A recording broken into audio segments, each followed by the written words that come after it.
This is BBC News. I'm Jo Coburn. The headlines. Counting continues as results come in from elections held across England, Scotland and Wales. The SNP gains seats in Scotland, but its hopes of securing an overall majority remain on a knife edge. The Deputy First Minister says they will push for another referendum. There will be a majority of members elected to the Scottish Parliament who will be committed to the hosting of an independence referendum. That's a fundamental democratic point. That's what the people of Scotland will have voted for. Labour performs strongly in Wales, matching its best ever Senedd election result. The Conservatives continue to make significant gains in England after their by-election win in Hartlepool. Results of regional mayoral contests are expected today.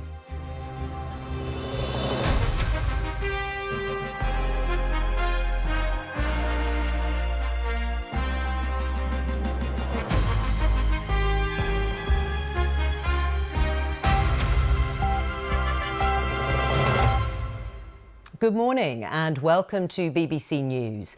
Counting has resumed in counts across Britain. In Scotland, the SNP are on course to win their fourth term in power. But Nicola Sturgeon admitted the prospect of an overall majority in Holyrood is on a knife edge. The Prime Minister Boris Johnson has repeated that he would reject any calls for a second independence referendum. Let's take a look at the state of play in Scotland. Obviously, plenty more seats to be declared, both in the constituencies and in the list seats. But as we can see there so far, 48 out of the 129 seats in Holyrood declared so far. The SNP on 39. That's up 3. The Liberal Democrats are on 4. The Conservatives are on 3, having dropped 2 of those to the SNP. Labour so far are on 2, having dropped 1 to the SNP, as you can see there. Mark Drakeford's Welsh Labour is set to remain in power after matching its best ever Senedd election results. Let's take a look at the results in Wales so far. Labour are currently on 30 seats, up 1. Conservatives are the second largest party, up 4, and Plaid are on 9. They're down 1 seat, having lost that seat in the Senedd yesterday. Leanne Wood, the former leader of Plaid Cymru, losing her seat in the Rhondda. Across England, the results of mayoral contests in London, Greater Manchester and the West Midlands are expected later today. Labour is hoping to win them after losing that crucial Hartlepool by-election yesterday and ceding control of key councils in England. Let's have a look at the change in councillors across England. You can see there the parties. Boris Johnson's Conservative Party up 159. That's a good result so far for them as the governing party. Disappointing, as you can see there, for Labour and Sir Keir Starmer, down 192. The Liberal Democrats with Sir Ed Davey are down in their tally of 24 so far. And the Greens, the co-leaders you can see there, are up 51. Well, we'll have the latest from across the UK and we'll be joined by our election analyst, Professor Sir John Curtis, to take us through what to look out for during today. But first of all, let's speak to our chief political correspondent, Adam Fleming. Adam, hello to you. Tell us where we are. Morning, Joe. Well, we're waiting for the final result from the Scottish Parliament, as you were just discussing, and then we're waiting to see how the UK government responds to that. I think the challenge for Boris Johnson is how does he look like a Prime Minister for the whole United Kingdom rather than just the Prime Minister for England? And he will be thinking, how does he respond to this in a way where he can say no to a referendum, but not in a way that actually gives a further boost to the cause of the SNP. We're not exactly sure yet how the Prime Minister will actually address all of this, whether we'll hear from him or see him at all today. But we got a bit of a preview about what the government thinks and might say from George Eustice, the Environment Secretary. See how the results pan out later today. It's questionable at the moment whether the SNP will get a majority or not. We'll have to wait and see till the results come through. The UK government's position is very clear on this. We don't think there's a case for another referendum, particularly now as we try to chart a way out of the pandemic and get our economy going again. We will obviously deal with whatever we have to deal with once these elections are settled and once the new Scottish administration decides what it wants to do. two little hints there about the government's view. One, kind of calling into question the mandate that the SNP receives from these elections now that it looks like they might not get a majority, and also just sort of preparing for the long haul, I think, because this won't be a process that is over today or this weekend or maybe even this year. Now, in terms of what else we're waiting for, you set out some of the other results we'll get later today. I think Labour will be pinning their hopes on the victories that are almost inevitable in Manchester, in Bristol and in London, although it'll be interesting to see if the opposition parties have nibbled away at the Labour vote in those places. But we're still going to have this big row in the Labour Party about what to do about the results yesterday, where Labour lost councillors in all sorts of parts of England where at this point in the political cycle they should have been winning them. And we heard this morning from a big ally of Keir Starmer. It's the Shadow Home Secretary, Nick Thomas-Symonds. What I want to see now is the Keir Starmer that I know. Keir's not had the chance to actually speak to a room of people over the past 12 months as leader of the Labour Party. And I know throughout his career, I was inspired to back him as leader of the Labour Party because of tackling injustice, tackling inequality. I'm looking forward to him now conducting that policy review and setting that out and trying to reconnect with people like those in Hartlepool that we've lost touch with. So confirmation there that Labour will launch a policy review. I mean, in simple terms, that is reviewing the policies they've got, deciding if they're fit for purpose, and then potentially replacing them with new ones. And that may be a solution to Labour's problems in the long term, but it might create some new problems in the short term, because that could be quite a divisive process in the Labour Party, because you've got plenty of people, particularly on the very left wing of the party, who like all those Corbyn-era policies, like free broadband and lots of nationalisations.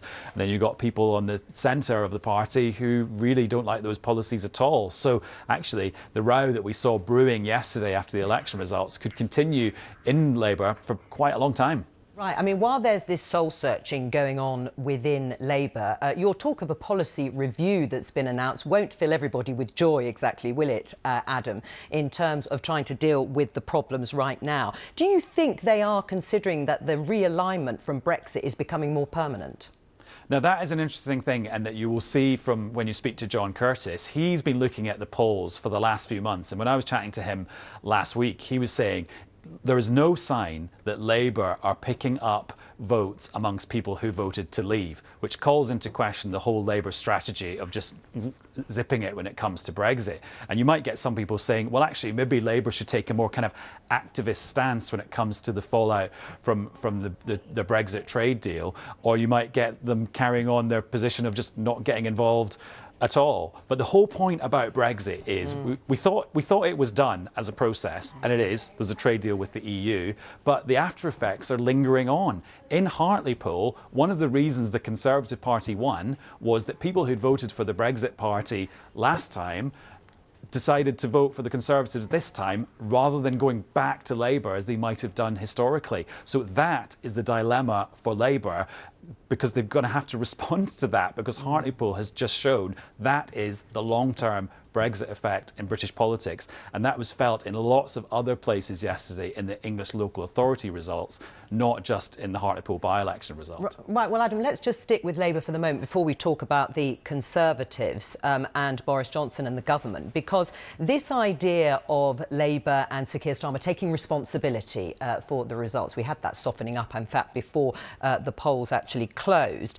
But what are they going to do? What are these radical changes that I keep hearing from Labour politicians that are going to actually happen? Do you have any idea? I'll be honest, I don't. No. And Keir Starmer doesn't seem to either, because he did quite a long interview yesterday with broadcasters and he couldn't give specifics about what he might do. I mean, there's speculation in the papers today, like, do they move Labour's HQ to a different city? I was chatting to one of the MPs who proudly calls themselves a socialist yesterday, and they're going to have a meeting of the Socialist Campaign Group of MPs next week, where they're going to start working some pretty radical proposals for reforming the party.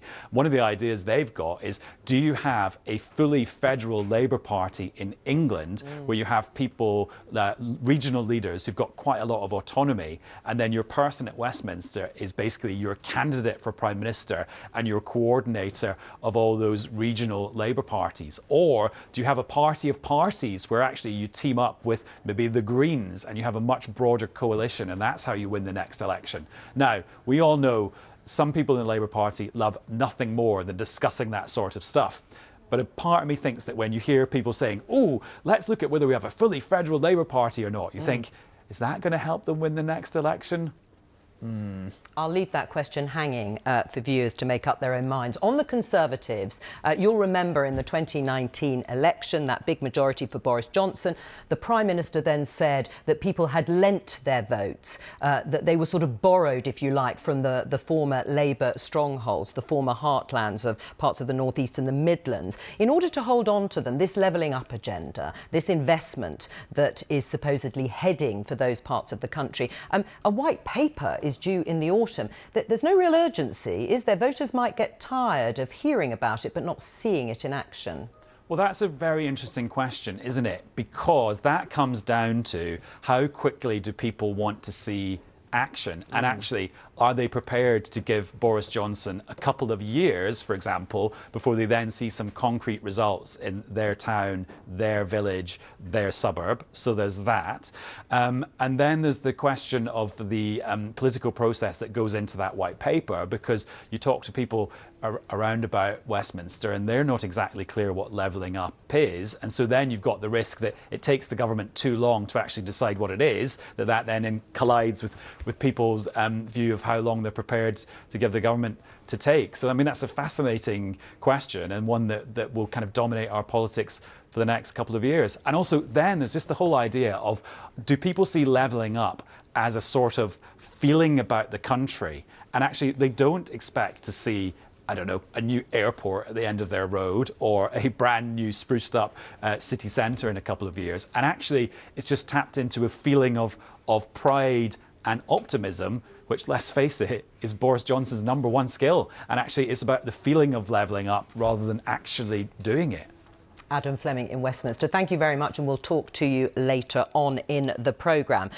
So that's the situation in terms of Boris Johnson and the Conservative government and the Labour Party. Let's catch up with what is happening in Scotland and those critical elections to Holyrood. We've had 48 of the 129 seats declared. Most of those, of course, all of those, I should say, are constituency seats so far. We'll be hearing some of the list results, the proportional part of the election. We're going to go to Galloway and West Dumfries.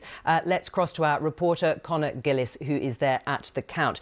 Connor, what can you tell us? We can see countings resume behind you. Yeah, it has indeed, Joe. An interesting day ahead for Scotland, but an interesting day here in Dumfries as well. As you mentioned, the verification process is now underway again this morning in the Galloway and West Dumfries constituency. It is a much slower affair across a couple of days, as is the case across the UK because of COVID at the moment. Usually there would be more than 100 people down here counting the votes in the hall in Dumfries. That at the moment is in the region of about 50 people doing that job. So that shows you the scale of the challenge and the length of time, the extra length of time that this is taking to get through everything that they need to do. Now, yesterday, this part of the world, Dumfriesshire, was held by the Conservatives, and actually Oliver Mundell, the MSP who was elected, increased his majority by 10%. The SNP also added on quite a few extra votes as well. It is a straight fight in this constituency, as is the same across Scotland, dividing along those constitutional lines, the yes and the no, and that is borne out by the figures that we're seeing in this part of the world as well. This count today, Galloway and West Dumfries, sits the southern tip of Scotland. It also includes the port of Stranraer, a key factor in the Brexit process, a key port going across to Northern Ireland, and the Tories got 43% of the vote here in 2016. Can the SNP make gains? Well, we'll find out in a few hours' time. The South of Scotland regional list is, of course, due to declare today. The smaller parties are hoping to come into their own in that part of the voting process, and we could see the likes of the former MP George Galloway making a breakthrough, his All for Unity party hoping to take a seat here in the South of Scotland. Thank you very much there as counting resumes again today. We're going to talk to my colleague BBC Newsnight's policy editor Lewis Goodall. He is at the touchscreen with the latest results from Scotland. Lewis, the question of course today is how likely is it that the SNP can get an overall majority from here? Looking less likely. Yes, Joe, I think the answer is that it is possible but not probable. What did the SNP have to do in this election? Some would say that what they wanted most of all was to get that majority. They needed 65 seats in the Scottish Parliament to do it. They will be very, very close. They do dominate in the Scottish constituencies. The Scottish constituencies we haven't already had, you will see most of them will return an SNP member. And they needed, though, in terms of the crucial constituencies, the marginal constituencies, they basically needed to win 6 of these seats that you can see here in order to get to 65. Well, we started off pretty well for the SNP, didn't we? They took air from the Conservatives in the west of Scotland. Then we went over to East Lothian, which used to be Ian Gray's seat in the east of Scotland here. We can see the result here there. The SNP took that seat with a majority of 1,179. All good as far as it went. Then we were moved on as well to Edinburgh Central. Absolutely superb result for the SNP in Edinburgh Central here. Angus Robertson took the seat. This was, of course, Ruth Davidson's seat in the old Parliament. Took it, well, by an absolute country mile, really. 39% of the vote, eating into the Labour share of the vote, eating into the Green share of the vote, ending up with 4,732. That was absolutely crucial in order to get to 65. But then things started to go wrong because we got to Dumbarton, Jackie Bailey's seat in the Scottish Parliament. This was the number one target for the SNP.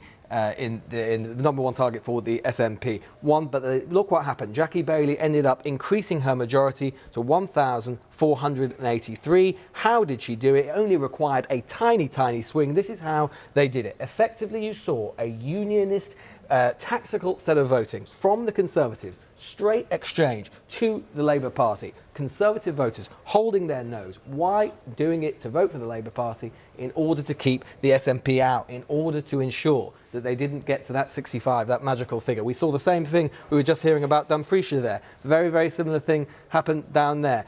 Actually, quite a relatively small majority was required. Let's see what happened there. Same thing, but in the other direction. Labour voters holding their nose and voting for the Conservatives in a straight unionist tactical set of voting to keep the SNP out, to keep them from getting to 65. Now, this has meant that there is a narrow path, because they didn't win the SNP, Dumfriesshire, and they didn't win Eastwood, and they didn't win Dumbarton. That means there is still a technical narrow path that might enable them to get to 65, but it would require them to win the seats of Galloway, which we were just hearing about, and Aberdeenshire West. Galloway needs a 2.3% swing from the Conservatives to the SNP to win it. Aberdeenshire West only needs a 1.3% swing from the Conservatives to the SNP to win it. Sounds entirely plausible, doesn't it? Except, of course, from what we were just hearing about, because we were just hearing about that tactical voting. Now, assuming that that happens in those seats as well, in Aberdeenshire West and in Galloway, then that could be a big problem, because look at the swings that we saw in the seats that we were just talking about, the ones that were held, that the SNP didn't take. In Dumfriesshire, there was a swing of 3.3% away from the SNP to the Conservatives. In Eastwood, there was a 0.4% swing away from the SNP to the Conservatives. In Dumbarton, there was a 1.8% swing away from the SNP to the Labour Party. Now, assuming that something similar happens in the remaining seats of Aberdeenshire West and in Galloway, then that would make it difficult in that case, we imagine, for them to get to 65. Even if the SNP manage to take those seats, they would still require an extra seat, probably in the Highlands and Islands, on the regional list in order to make that happen. So to answer your question, Joe, as I say, it's possible, but it's looking unlikely, or less likely than it looked at certain points yesterday anyway. And of course, the SNP will say that is not the only metric here. It is difficult in the additional member system to get a majority, to get to 65. The fact they're even anywhere close shows the hegemony, the dominance they have over Scottish politics. That what we should be looking at is the number of pro-independence MSPs in the Scottish Parliament in Holyrood. And of course, we expect that to expand with a Green surge, who are of course the Green Party in Scotland in favour of independence. But that will be the political argument which ensues between Westminster and Holyrood, and in Holyrood itself, indeed in Westminster itself, in the coming days. What that mandate constitutes, what it means in terms of the composition of the parties in Holyrood. Lewis Goodall, that's all fascinating, and I think it does indicate long arguments ahead over constitutional issues. We'll be hoping to speak to the SNP later on this morning, but let's pick up on some of those issues that were raised by Lewis there with our polling expert and elections guru, Professor Sir John Curtis, about all the latest results. Good morning to you, John. Nice to see you there. The SNP are on course to form a government for a fourth consecutive term. Is there any material difference to winning an outright majority that is looking very difficult, as Lewis was explaining, and having a pro-independence majority at Holyrood with the Greens in terms of their leverage for a second independence referendum? I think the answer to that lies in the likely reaction of 10 Downing Street and the degree of moral pressure that the SNP can put on the Prime Minister. Back in 2011, the SNP did get an overall majority. And it was by virtue of the fact that they had acquired that majority that the then Prime Minister David Cameron accepted that the SNP had secured, quote, the moral right, unquote, to hold a ballot, and that was the ballot that was held in 2014. So if the SNP were to get an overall majority, the question that we posed to Boris Johnson would be, well, if it was good enough for David Cameron, why isn't it good enough for you? The fact, if the SNP don't have an overall majority, then at least that question cannot be posed to the Prime Minister, even though, in fact, underlying all these figures, we're probably looking at a record SNP share of the vote so far as the constituency vote is concerned. Actually, the SNP only got about 45% of the vote back in 2011. The electoral system is simply not going to be so kind in that respect. But the other thing I want to say about all of this is that, there'll be a lot of rhetoric on both sides about what this election in Scotland does or does not mean.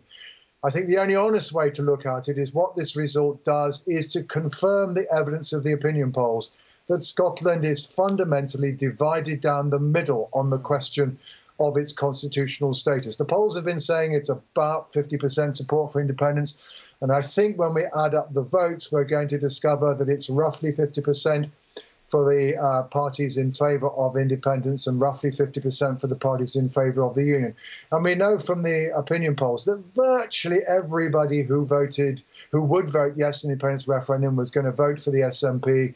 And conversely, virtually everybody who would vote no in the independence referendum was going to vote for one of the unionist parties. So the polls and the results are in agreement. To that extent, at least, neither Boris Johnson nor Nicola Sturgeon actually clearly command the support of voters in Scotland. Any referendum would be a remarkable risk for both sides. And therefore, perhaps in the end, we may discover that both sides might play this perhaps a little more carefully than some of the rhetoric during the election campaign might have led us to believe. Right, and John, can we just talk briefly a little bit about the sort of unionist tactical voting that Lewis was giving us some examples of? Yeah. Are you surprised by that, about the sort of strength in certain seats, like Dumbarton, for example?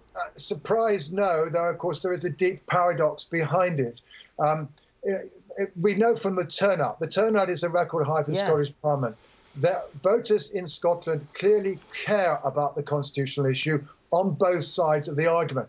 And in a sense, the fact that voters on the unionist side of the argument have been willing to vote for whichever party is best placed to defeat the SNP gives the lie to the unionist argument during the campaign that what voters were most concerned about was the pandemic and recovery from the pandemic. It's the very fact that on the unionist side, voters decided the constitutional question mattered that may in the end have ensured that the SNP do not get an overall majority. There have been signs of this in the past, particularly of Conservative voters being willing to vote tactically, but it certainly does seem to have occurred on a much more substantial scale this time. And that, I think, is a reflection of the fact that Scotland, for the last 3 years, has been already engaged in quite a debate about whether or not there should be another referendum, and it is an issue that voters really, really think is an important one. All right, well, before we talk about perhaps the only real bright spot for Labour in terms of these elections, which is Wales, let's talk about yesterday, reflect on that just for a moment. How bleak is it for Sir Keir Starmer when you take in the results so far in the English councils? We haven't had the mayoral contests yet, all of them in, and of course that Hartlepool by-election. Well, let me give you the silver lining before I describe what I think is a fairly dark cloud for Labour. The silver lining is that when we project these results into the equivalent of the parties' performance in a general election, Labour Party are 7 points behind rather than the 12 points that they were behind back in 2019. So I don't think we can say in terms of their position relative to the Conservatives that Labour are in as dire a position as they were in December 2019. And in truth, you know, the 7-point lead is roughly what you would expect given the national opinion polls. But then let's get to the cloud. Of course, what we normally expect in local elections is for the opposition to do well. These are usually occasions when the public give the government a kicking.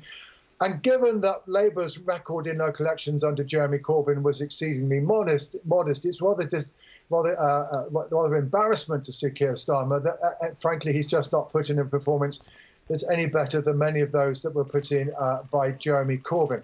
The second big part of the dark cloud is that it's perfectly clear that Labour's hopes that politics was going to return to the normality of left versus right, and that now that Brexit was done, Brexit was over and irrelevant electorally, that hope has not been substantiated. Yes. In truth, opinion polls have been telling us for months the Labour Party was not making particular ground amongst those who voted Leave, and this was then clearly indicated in the local elections as well as the Hartlepool by-election. Not that Labour is necessarily doing worse amongst Leave voters than it was in the general election. It's simply that because the results that we're seeing yesterday were for ballots last fought over in 2016 and 2017, yes, before much of the Leave losses by Labour were already in place. We're just seeing it repeated. But the point is, 2019 was not a one-off. Brexit has reshaped our politics, at least for the foreseeable future. Right, well then finally, on the basis of what you've just said, John Curtis, and obviously these are an indication, these elections, and perhaps the first time since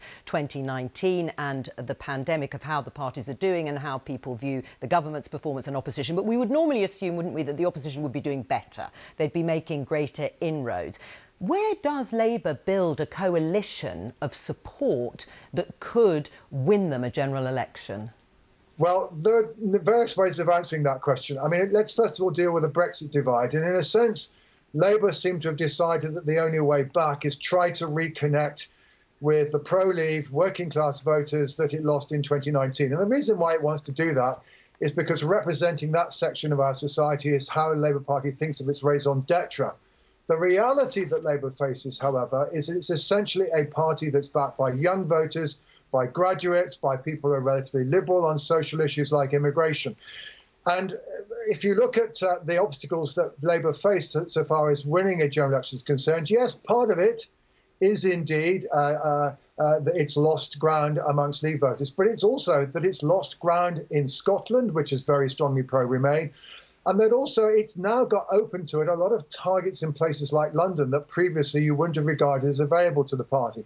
So it's not entirely obvious to me that the only way back is to ignore Brexit, as opposed to accept that Brexit is with us, to accept that Boris Johnson is going to pursue the pro-Leave argument, and that the only argument open for Labour is to pursue the Remain side. But I doubt if Sir Keir Starmer will take that advice.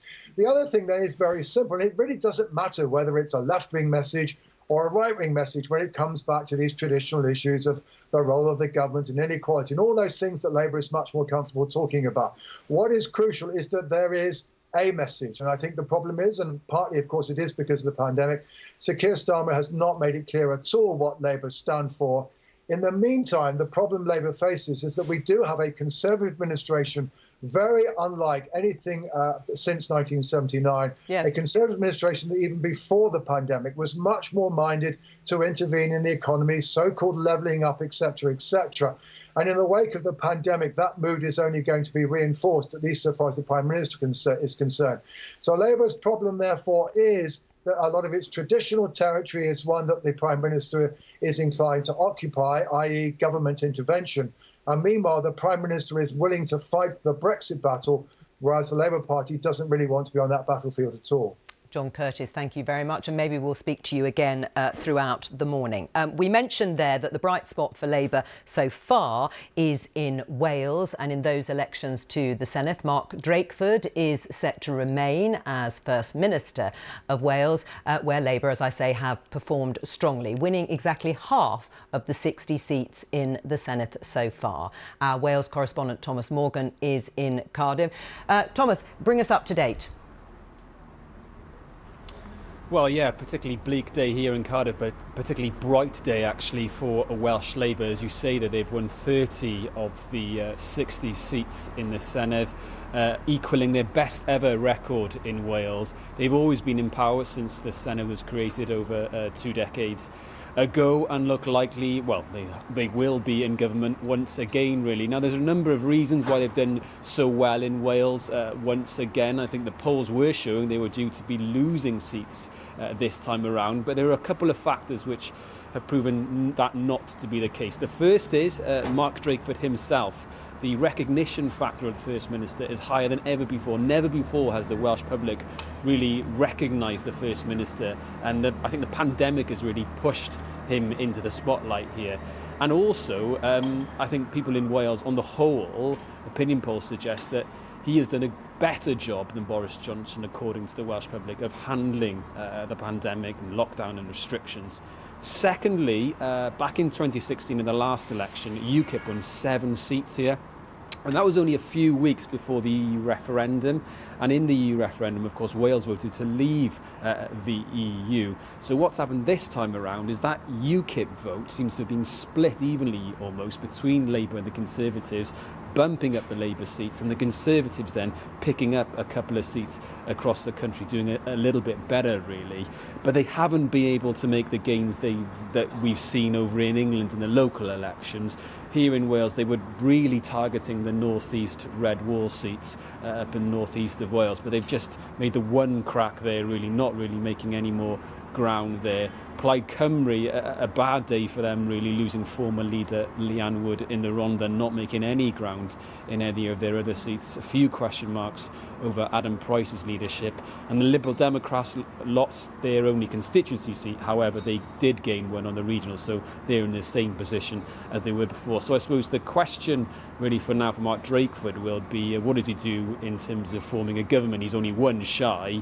Will they just decide to go it alone as a minority government, as they are only one shy, or will they maybe look for their one seat somewhere, the ally of course being potentially Liberal Democrats, as they did in the last election? The argument from the Tories and Plaid Cymru as to why they haven't maybe done as well as they were expecting is because they say they haven't been able to get the traction against Mark Drakeford, who's been the First Minister in the pandemic and has had so much of the airtime, really, for obvious reasons, being the First Minister. However, Plaid Cymru especially may be thinking again whether or not it was the right time to really be pushing independence, because it's clear from the polls at least that, and the result, that they haven't been able to get the kind of growing sense of independence in Wales onto the ballot papers on Thursday, really. So we'll see what happens with that, but really a resounding and very strong day for Welsh Labour and for Mark Drakeford. Well, as you say, stronger than they actually thought, Mark Drakeford and the Labour government there. In terms of forming their government, as you say, they're only one seat short. What's the sort of time frame, do you think, Thomas, before we'll actually find out how they will constitute it? Well, it won't be a quick one. Welsh politics doesn't quite work on the same speed as it does in London, I'll tell you that for a start. Right. I think last time around it did take at least a week or so, but okay. Yeah, I'd be surprised, well, potentially by the end of the week at the earliest, I'd say. All right, Thomas Morgan there in Cardiff, thank you very much, bringing us up to date there on what's going on in the Senedd, and a very strong showing there for Labour and Mark Drakeford in Wales. Let's get an overview of the election results across Britain so far. In Scotland, the ruling SNP's vote share has broadly held up, but it's failed to win a handful of crucial marginals. Boris Johnson has reiterated his opposition to another independence referendum, but the SNP leader, Nicola Sturgeon, says she will trigger one if she secures an outright victory, warning the Prime Minister he will have to go to court to stop her. More council election results are also due in England today, as well as those mayoral contests in London, Greater Manchester and the West Midlands. Counting is also continuing in elections to the Welsh Senedd. With this roundup, here's Greg Dawson. Angus Robertson. They are results that determine not just the future of Scotland, but potentially the UK. There is no doubt the SNP is heading for a remarkable 4th consecutive term in power, but the indications are they may fall short of the overall majority that would strengthen the argument for another independence referendum. The Prime Minister isn't waiting for the final tally before having his say. In an interview in this morning's Daily Telegraph, Boris Johnson says now is not the time for another vote, describing the prospect as reckless. The UK government's position is very clear on this. We don't think there's a case for another referendum, particularly now as we try to chart a way out of the pandemic and get our economy going again. But, you know, we will obviously deal with whatever we have to deal with once these elections are settled and once the new Scottish administration decides what it wants to do. Even if the SNP do fall short, a pro-independence majority in Holyrood is still likely once the Scottish Greens are allocated regional lists later today. Central to our manifesto commitment was the proposition of there being a referendum on independence during this parliamentary term. I'm confident that there will be a majority for such a proposition in the Scottish Parliament after the election. In Wales, a touch of relief for Labour, who defied the opinion polls and look set to stay in power after matching its best ever Senedd election result with exactly half of 60 seats in the Welsh Parliament. The Tories are in second place ahead of Plaid Cymru, with their former leader Leanne Wood losing her seat. Congratulations. For the Labour Party in England, the mood is more reflective after yesterday's dramatic loss in Hartlepool continued the trend of being trumped by the Conservatives in former heartland areas. We have to ask ourselves why it is that people have not seen Labour as the answer to the problems they face in their everyday lives and the injustices we see. And that's my point about what's happened over the last 4 defeats in general elections, whether it's in Hartlepool, other places as well, where people do not now see Labour as answering those concerns. There is the prospect of some relief later for Keir Starmer, with the results of the London, Greater Manchester and Bristol mayoralties expected to go Labour's way. Greg Dawson, BBC News, Westminster. Right, well, let's return to the contest in Scotland and speak to our correspondent Alexandra Mackenzie at Holyrood. Now I'm looking into the right camera. Alexandra, tell us what's going on today and what we can expect. Hi, Joe. Well, I think the big question today is going to be, can Nicola Sturgeon, can the SNP get that overall majority? It is looking very difficult, but at this stage, probably not impossible, and we'll know more later today. Not quite sure if we've got a time on that yet, but what we do know, or what we're expecting, is the SNP to be the largest party in Holyrood, just behind me here, and for Nicola Sturgeon to come back and be Scotland's First Minister. This would be their 4th term in government. Now, we're also expecting the Green Party to have enough votes in the Scottish Parliament for there to be a pro-independence majority. Now, the SNP would say that that would be enough of a mandate to push for a second independence referendum. Obviously, if they did have an overall majority, as they did in 2011, that would possibly give them more bargaining power with Boris Johnson. There was obviously a referendum in 2014 when they did have that overall majority, but Boris Johnson has said in the Telegraph today, as he has said time and time again, that he has no appetite for a second independence referendum. He has said it would be irresponsible and reckless, and said, let me leave it at that. But you can bet your bottom dollar the SNP will not be leaving it at that. Indeed, we heard from John Swinney earlier today on Breakfast, and he said that the people of Scotland have given emphatic support for another referendum, and that Boris Johnson should just accept democracy. Now, John Swinney has said that they will push ahead with legislation for that second referendum. So this is just a beginning of a new chapter of these discussions. There's definitely going to be political battles ahead and possibly legal battles ahead as well. Alexandra Mackenzie at Holyrood, thank you very much for that update. We are actually expecting the result from the count in Aberdeenshire East at some point in the next half an hour or so. But first of all, let's take a closer look at the results in Scotland thus far. You can see there the state of the party, still 48 out of 129 seats declared. The SNP are up 3 on 39, and as we've been hearing from our guests and Alexandra Mackenzie too, it's not completely impossible, but it's looking unlikely that they will get an outright majority on their own. But there would be a pro-independence majority with the Greens at Holyrood by the time all the votes are counted. And then, of course, we will get the big constitutional question. The Liberal Democrats are on 4. The Conservatives are on 3 seats so far. Of course, we haven't had any of the regional list seats declared. They will be coming later on today. That is the proportional part of these Holyrood elections after the constituency ones, but they're down 2. The Conservatives, the SNP, have taken those. Labour are on 2 and they have lost 1. As I say, we're 48 of the 129 declared so far. 65, of course, would give an outright majority, but this is for the SNP, but that is looking less likely. Let's talk to the co-leader of the Scottish Greens, Lorna Slater. Hello to you, Lorna. We've been discussing these constitutional questions. You've heard from Boris Johnson already rejecting any calls for another independence referendum. What's your answer to him? Oh, a raise of the eyebrows. Well, I think Boris Johnson calling Boris Johnson calling other people reckless is sort of hilarious. I mean, the results are looking like what we expected, that with the Scottish Greens there will be a pro-independence majority in the Scottish Parliament, and we take that as a clear mandate from the Scottish people to hold another referendum. Right, you say it's a clear mandate. Of course, it is. It's not a devolved issue. It is something that the UK government have to grant in the way that they did in 2014. Do you accept that if it ends up in the courts, that actually Boris Johnson is likely to win? I don't know about the court process there. We're looking at it as a democratic process.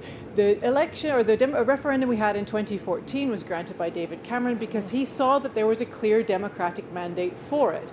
And there'll be another clear democratic mandate this time. What kind of country are we if we ignore that kind of democratic mandate anyway? Right. I mean, we've heard from John Curtis, who is our elections and polling expert, saying that actually support is broadly split, that Scotland is a divided country when it comes to the constitutional issue. Are you sure 50% of the people in Scotland have voted? They will thank you for wanting to embark on yet more arguments around the Constitution when we're still not through this pandemic. Well, I think we want to have that discussion about who's making the decisions about how we recover from this pandemic. Do we want it to be Boris Johnson's Brexiteers in London, or do we want it to be a Scottish government that we have elected here? And I think it's absolutely worth going back to the people to ask the question. During the last independence referendum, we managed to campaign and drive support for independence from 27% all the way to 45%.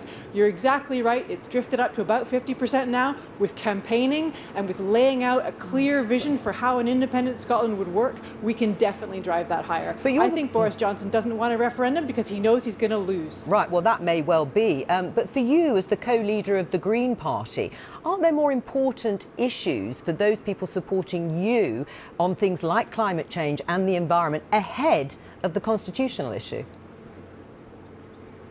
Of course, the climate emergency has got to be everyone's #1 priority, but this isn't an either-or question. Scottish independence would give us more tools, more of the, at the moment we don't have the devolved powers to do everything we can about climate change. We don't have devolved powers to lay subsea cables. We don't have the devolved powers to stop subsidies to the oil and gas industry and to even manage our own taxation system properly. Those are exactly the tools we need to deal with climate change and to tackle the climate emergency. And I frankly don't trust Westminster to use those wisely. Right. I mean, Lorna, what about the timing? When would you like that referendum to be a second independence referendum if it does ever come about? So in our manifesto, we've called for it during this term of Parliament. For myself, I think that needs to be once we're past the COVID pandemic so that it's safe. Obviously, we can't put anyone in danger, but we do want to campaign properly, get on doorsteps and have a national conversation about what kind of Scotland we want to build. Right. I mean, you say that it will be during the first term when the pandemic is over, but that could go on for years, Lorna. I mean, the long tail of this pandemic, even if the restrictions are basically lifted, you do accept that this could go on for a very long time. Well, we've had a very successful election campaign just now. We weren't able to do the full sort of campaigning that we would have liked to have done, but with the vaccination program and people getting used to social distancing and embedding these things in our culture, I think we probably can run a successful campaign for independence. We just need to find the right timing so that we can get that balance right. Right, and it would be, again, I know all the results aren't in, and I know you can't obviously predict the future in that sense, but when would you, do you think, start talks with the SNP, with Nicola Sturgeon, in terms of that pro-independence majority, very much like the last Parliament? Well, of course, we are expecting the SNP to be the largest party in Scottish Parliament, so I would say it would be up to them to initiate that sort of discussion because they will be running all the committees and all the business of Parliament. So we will see when they want to start it. It'll be certainly on our agenda, but it's only part of what we're looking at. We, of course, feel that there are some urgent issues around a just transition, around investment in renewable energy and investment in upgrading our railroads and so on to deal with the climate emergency. So we'll be focusing on those issues. Right, and Lorna, is that what you're going to try and extract, if you like, from, as you say, what will be the SNP government as the largest party again, the sort of priorities that you want to pursue? Absolutely. We would always try and push the SNP government to be greener and fairer, more progressive policies. The kind of things that we're particularly concerned about are fair funding for councils, a just transition away from oil and gas, phasing out oil and gas, land reform, better protections for wildlife. These are the kind of things that we'll be working for. Lorna Slater, co-leader of the Greens in Scotland, thank you very much for joining us there outside Holyrood. Now, Labour will also be hoping to win the mayoral contests in London, Greater Manchester and the West Midlands today after they lost the Hartlepool by-election and they ceded control of several councils in England. The party's leader, Sir Keir Starmer, has said the defeats are bitterly disappointing and show he has to set out a stronger case to the country. Our political correspondent, Ian Watson, is in Westminster. Ian, what are those discussions going to look like? A lot of internal wrangling within Labour today. Yes, no surprise there's a lot of internal wrangling, Joe, is there, in Labour. So we've already had, for example, one of the candidates to succeed Len McCluskey as General Secretary for the Unite Union, somebody who's on the left like Len McCluskey, saying that Labour is no longer talking to workers, it needs more socialism, it needs more policies, and it also needs to step up its attack on the government. But there are others at this stage, many of them beneath the surface, suggesting that the party has to move even further away from the Corbyn era, that Keir Starmer has to take sides, that he shouldn't be pursuing unity. He should be making it very clear that Labour has changed. Peter Mandelson, of course, the former Labour Cabinet Minister, said much the same thing on the record yesterday as well, and pointed out that Tony Blair was the only person who was able to deliver 3 successive Labour victories. So those debates are going on at the moment. We would expect some better results for Labour later on today in Greater Manchester, for example, and here in London. Nonetheless, in terms of where they need to be, they're a long way off, and the results were even worse than they were predicting, worse than their internal polling was telling them. So, for example, this morning, the Conservatives, for the first time, are getting seats on Rotherham Council in Yorkshire. So the scale of Labour's challenge is huge. In terms of responding to it, well, there's going to be a review of their policies. And I think what is going to be interesting, the details are going to emerge in the next few weeks, but what is interesting about that process, I think, is that it will give Keir Starmer an opportunity not just to move away from the 2019 manifesto in which Labour lost very badly at the general election, but also some of the pledges that he made when he was standing to be a Labour leader, which were designed to appeal to the left of the party. And I'm also told there's going to be major organisational changes in the Labour Party as well. Rather like the BBC, they're going to be moving more staff out of London into the regions, the areas where they've been losing seats, and they're going to be reviewing their data and polling operations as well. All right, some upheaval there. Ian Watson staying put, though, I think, for the moment, in Westminster. Joining me now to talk about all of that from Norwich is the Labour MP, Clive Lewis. Clive, good to talk to you. What's gone wrong? Hi, Joe. Well, how long have you got? Well, a few minutes. How long have you got me to do? A good few minutes. You try me. Well, I mean, I'm listening to Ian there, and I'm listening to the kind of, the sound of deck chairs being scraped along the deck of the Titanic. Reject 2019, move to the right. Let's just take that for example. Let's move back to the centre ground of British politics. Clive. Where is the centre ground of British politics? Hold that thought. I did say you'd have a few more minutes. We're going to Aberdeenshire East for a count result. Gillian Ann Martin, Scottish National Party, SNP, 18,307. Stuart White, Scottish Conservative and Unionist Party, 16,418. Conrad James Wood, Scottish Liberal Democrats, 3,396. Give a total number of valid votes of 41,155. We had 134 votes rejected, 1 for a lack of official mark or unique identifying mark, 13 for voting for more than one candidate, 1 for writing or mark by which the voter could be identified, and 119 unmarked or void for uncertainty. The following candidate is duly elected to serve as a member of the Scottish Parliament for the Aberdeenshire East constituency. That is Gillian Ann Martin for the Scottish National Party, SNP. I now invite Gillian Ann Martin to come and make some comments. Thank you. So that is the result from the count there for the Scottish Parliament at Aberdeenshire East. And you will have heard there, and now you can see on our screens, the SNP candidate returned, Gillian Martin, as the MSP there for that constituency. It's an SNP hold.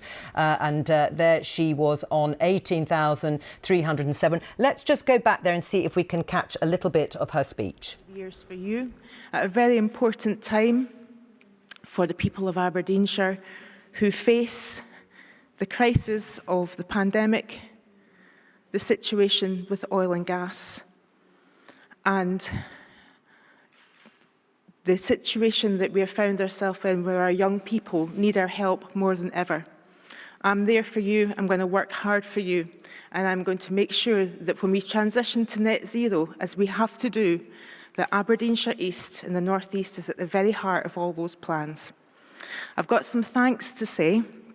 I want to thank, first of all, the counting staff and Aberdeenshire Council for everything that they've done the past couple of days.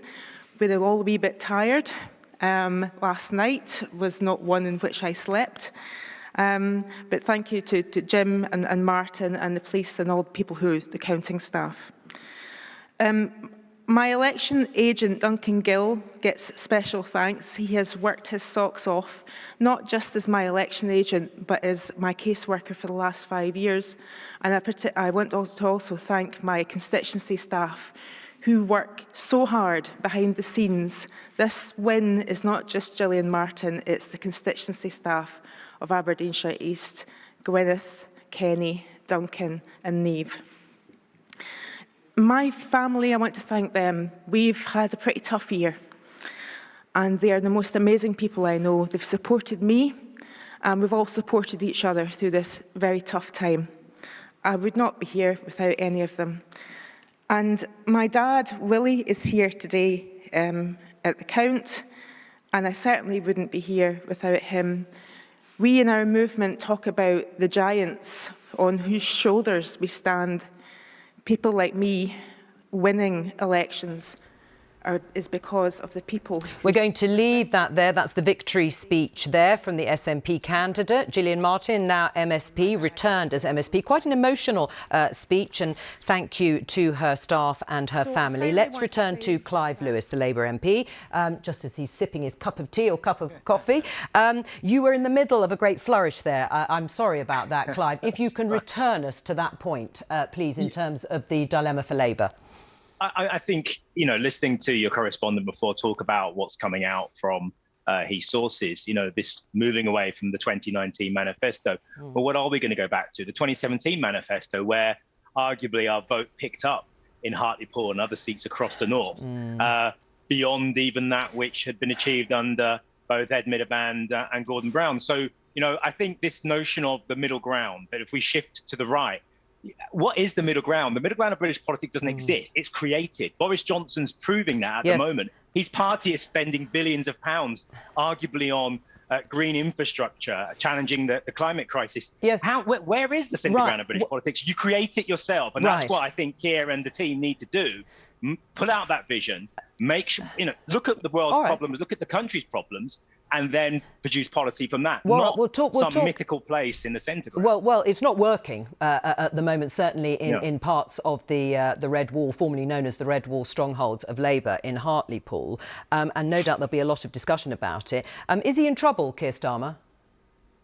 I think.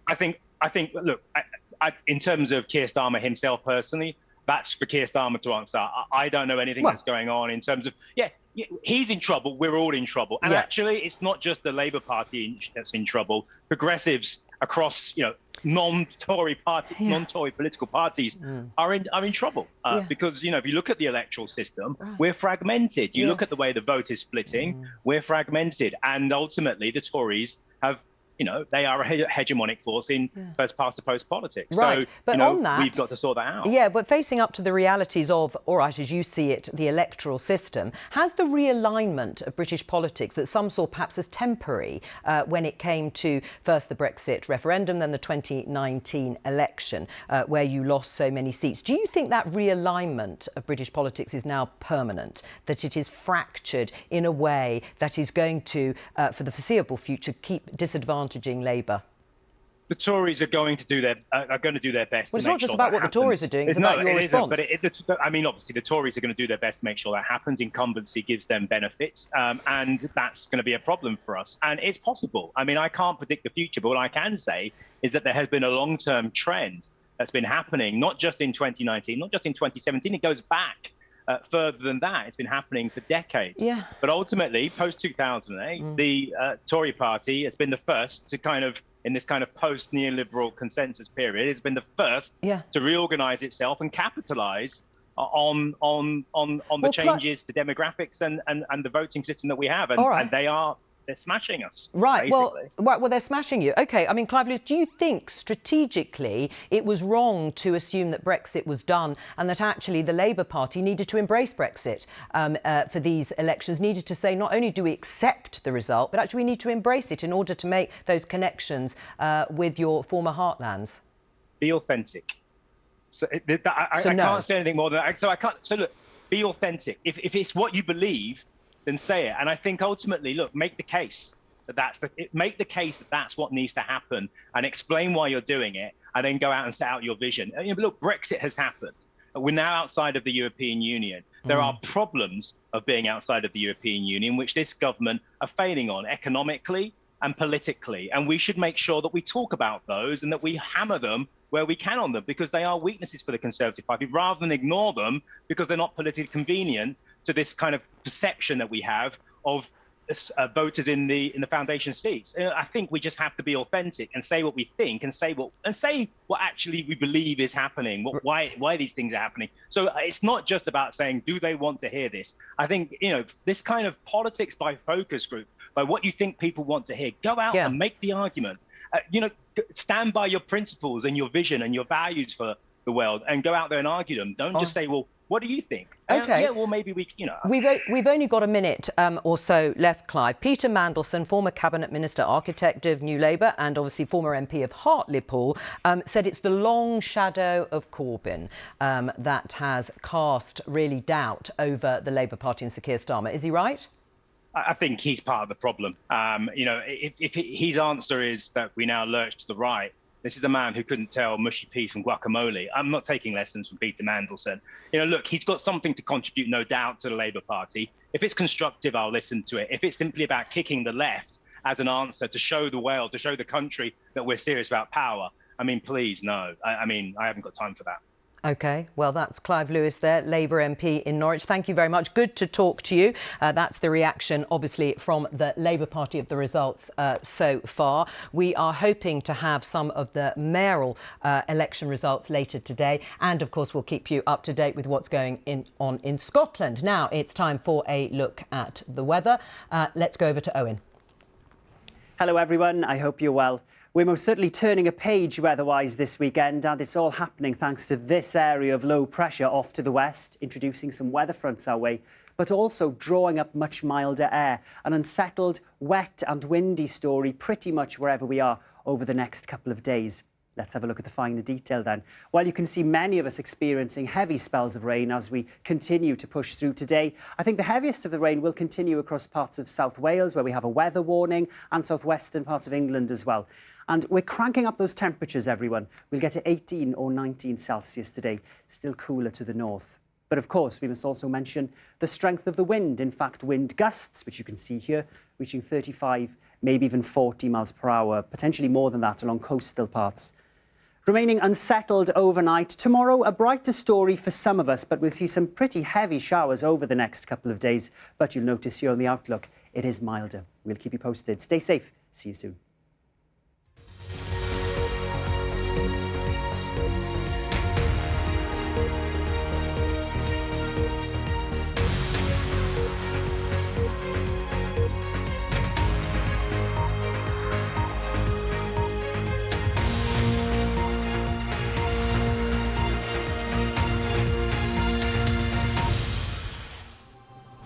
This is BBC News. I'm Jo Coburn. The headlines.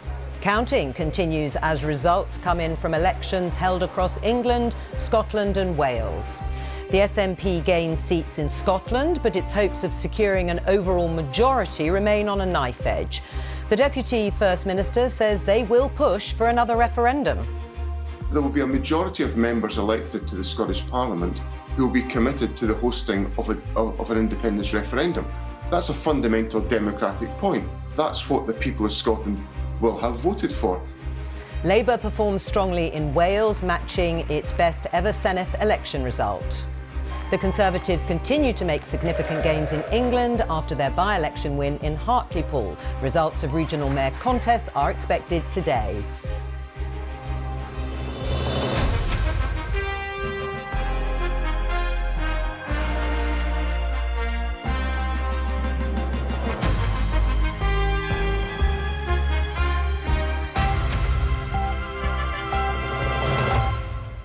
Good morning and welcome to BBC News. Counting has resumed in counts across Britain. In Scotland, the SNP are on course to win their fourth term in power, but Nicola Sturgeon admitted the prospect of an overall outright majority in Holyrood is on a knife edge.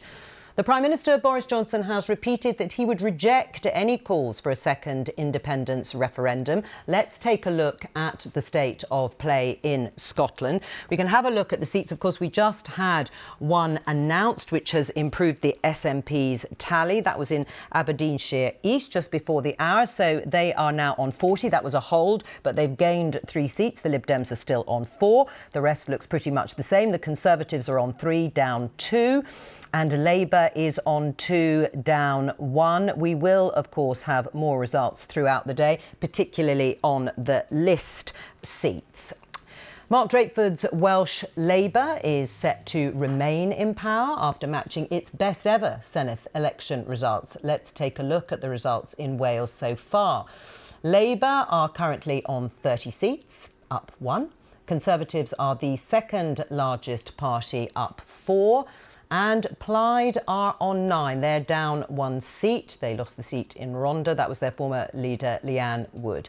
And across England, the results of mayoral contests in London, Greater Manchester and the West Midlands are expected today. Labour, of course, is hoping to win them after losing the critical Hartlepool by-election yesterday and ceding control of key councils in England. Let's have a look again at the change in councillors across England. You can see there the 4 parties. Boris Johnson up 159. Keir Starmer is down in terms of council seats, 197, so a few more have declared while we've been on air. Down 26 for Sir Ed Davies' Liberal Democrats, and the Greens have gained a few in the last half an hour or so. They are up 54. Of course, counting has resumed across councils and in Scotland and Wales. We'll have the latest from across the UK in just a moment. But first, let's go to Glasgow and get the latest on the situation in Scotland with BBC Scotland's political editor, Glenn Campbell. Glenn. Well, the election is far from over in Scotland. There are another 25 constituencies to declare today, and all of the 56 regional list seats across Scotland, and that could change the picture that you've been looking at so far. Yes, there is a sea of yellow across the political map in Scotland, and ultimately the SNP are on course to win a fourth term in office. There's a big question over whether they do that as they did in the last Parliament and govern as a minority with support for their key proposal of independence from a party like the Greens, or whether they might still just be able to finish with an overall majority in the Scottish Parliament, boosting their mandate to call for another independence referendum. But we know that call in all circumstances will be resisted by the UK government, with Boris Johnson arguing in the last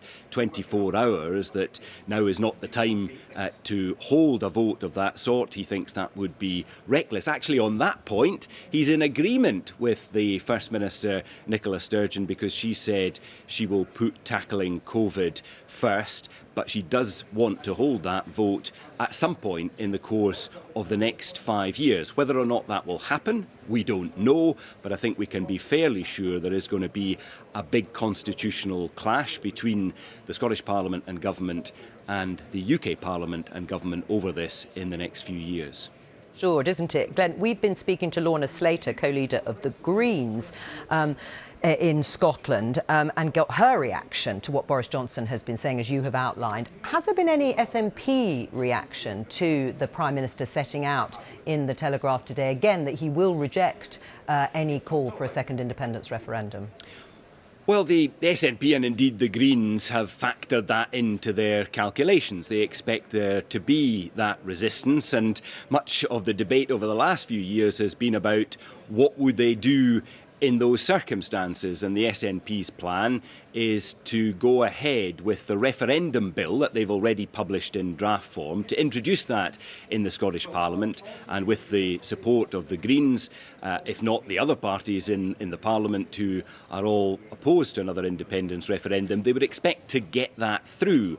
What happens then if they don't have the agreement of the UK government? Well, at that point, it would be an option for the UK government to refer that legislation to the courts for an adjudication, because the Constitution of the UK is a matter reserved to the United Kingdom government. They might think that Holyrood had overstepped its powers in that area. The Scottish government thinks that it could defend that legislation in court, but ultimately it might be judges who decide whether a vote of that sort goes ahead or not. Right, Glenn, and just finally, John Curtis, our polling expert, has been talking about the fact that voters are broadly split on the constitutional issue when all the votes have been counted, and looking at the polls over, the last few months or so. Take us through a little bit the unionist tactical voting to keep the SNP out in certain counts and areas of Scotland.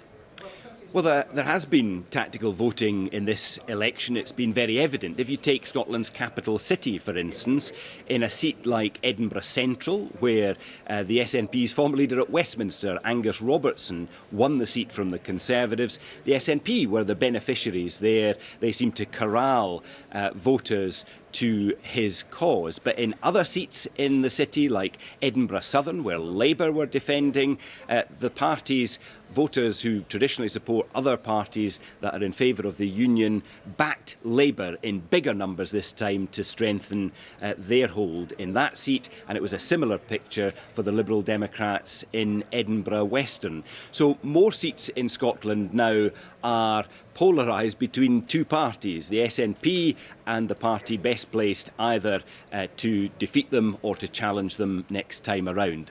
On the question of independence, the country is more or less split down the middle. Right, Glenn Campbell, thank you very much for joining us there from Scotland. I'm sure we will return to you later on in the programme. Now, joining me now is the Conservative MP for North East Derbyshire and Deputy Chairman of the Conservative Party, Lee Rowley. Lee, welcome to you. It's an impressive feat, isn't it? If we just stick with Scotland for the moment, because we've been talking about it, the SNP are on course for a fourth consecutive term. Boris Johnson, though, is already writing in the newspapers saying he's going to reject any call for a second independence referendum. How can they do that? Well, my party, the Conservative and Unionist Party, has been very clear about what its view is on the union, how important we think the union is, and nothing has changed on that, and how successful the union has been in recent weeks and months with the vaccination rollout and things like that. So it's not really news that the Conservatives are not keen on a referendum. I think in terms of specifically the Scottish election, I think we just need to wait until more of the results are coming in. We've just had one a few minutes ago. I was just watching your channel from Aberdeenshire East, where the SNP's majority has been cut by 2/3. So it is a complicated situation. I think we need to wait to see where we are at the end of that. But it's quite clear that my party is not in favour of a referendum, has fought hard against one, and has been very clear about its position on it. Right, but you know that the SNP, who, even if they don't actually get an outright majority, which is what triggered David Cameron to allow and give permission for an independence referendum in 2014, they will have a pro-independence majority, or they are most likely to with the Greens, and we've spoken to them. So it is about denying the democratic mandate as they see it, when they've published very clearly in both their manifestos, the SNP and the Greens, that over the next term of Parliament, they want to hold a second independence referendum. We know what your view is, but how can you deny them that mandate? Well, the SNP were also very clear in 2014 that they accepted that the referendum would be a once-in-a-generation referendum, but they continue to return to the constitutional question when the actual bread and butter issues that they should be focusing on have not improved in Scotland in the last 10 years or so. So I think what the SNP say and what they do don't necessarily always match up. But this is obviously a delicate and a sensitive question. And whilst I recognise that we are waiting for more results, I do think we need to get those results and see where it is. But the Conservative Party has a position, as I say, and we're not likely to move away from that position, given the importance of the union has been a central part party's plan for many decades. Right, ever? Are you never going to move away from it? I mean, obviously that's your position for now. Are you saying that you will not move away from that position of denying what looks like an SNP government in terms of that second independence referendum? Is it forever? Well, in the role I'm in, I don't make policy about Scotland, but I know what the Prime Minister has said, and the Prime Minister has been clear about his view that another referendum would be reckless, and the Scottish Conservative Party's view that that is something which would not be advantageous to the Scotland as a whole. And so I think let's just see where we are at the end of the day, and tomorrow when all the results come in. But, you know, that there is absolutely being clear progress made by the Conservatives, not just in Scotland, but across the country as a whole. And I think we have to reflect on where we are. But, you know, Conservative Party is clear about the Scottish referendum question. Right. We're just going to stick one more on Scotland. We will talk about the other results, Lee, I promise you. Boris Johnson did say, though, that he was ruling it out, a second independence referendum, or allowing it in the current context. Does that mean that once the pandemic is over, and I'm speaking broadly here because it could have a long tail, that the government will reconsider? I mean, Joe, I can only repeat what I've said a moment ago. I don't have any particular personal insight into this. I don't make policy for Scotland, but the Prime Minister has been very clear on media and in television, in his writings, that he is not supportive of another referendum. The SNP said it would be a once-in-a-generation referendum in 2014. They agreed with that proposition, and we think they should stick with it. All right, and we'll probably be talking to the SNP soon. Let's talk about the results in England. Certainly a stunning victory for the Conservatives when it came to both the Hartlepool by-election and Tees Valley in terms of the mayoral contest, the directly elected mayor. People may be asking, though, Lee, when are they actually going to see some tangible differences, results from this levelling up agenda?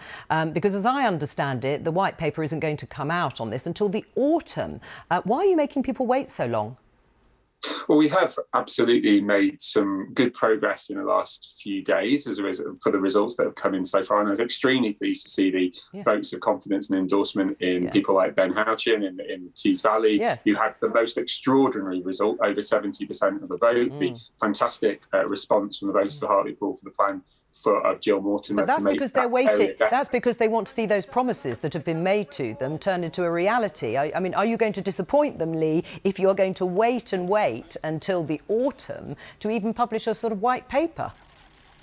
I think the voters of Tees Valley have already seen demonstrable change from Ben Houchin. I mean, I represent a red wall seat myself, North East Derbyshire. Yes. And in the past 4 years, we have seen some great opportunities come to North East Derbyshire. We have 2 town deals, which we can use to regenerate and improve our local towns, which will be transformative for the local area. We have the potential to reopen another railway station, which has been a number of railway stations which have been closed for 60 years. We have some real movement on some congestion issues. So, and that is reflected all across the country in terms of MPs who are trying to make the case for improvements in their constituencies and a government who is trying to make sure that we see demonstrable benefits as a result of what they're doing. Right. So why is it taking so long to set out a broad white paper? You've just put in charge, well, not you, I should say, the government has put in charge Neil O'Brien, your colleague, to look at this. What's he going to be doing? What's holding him back?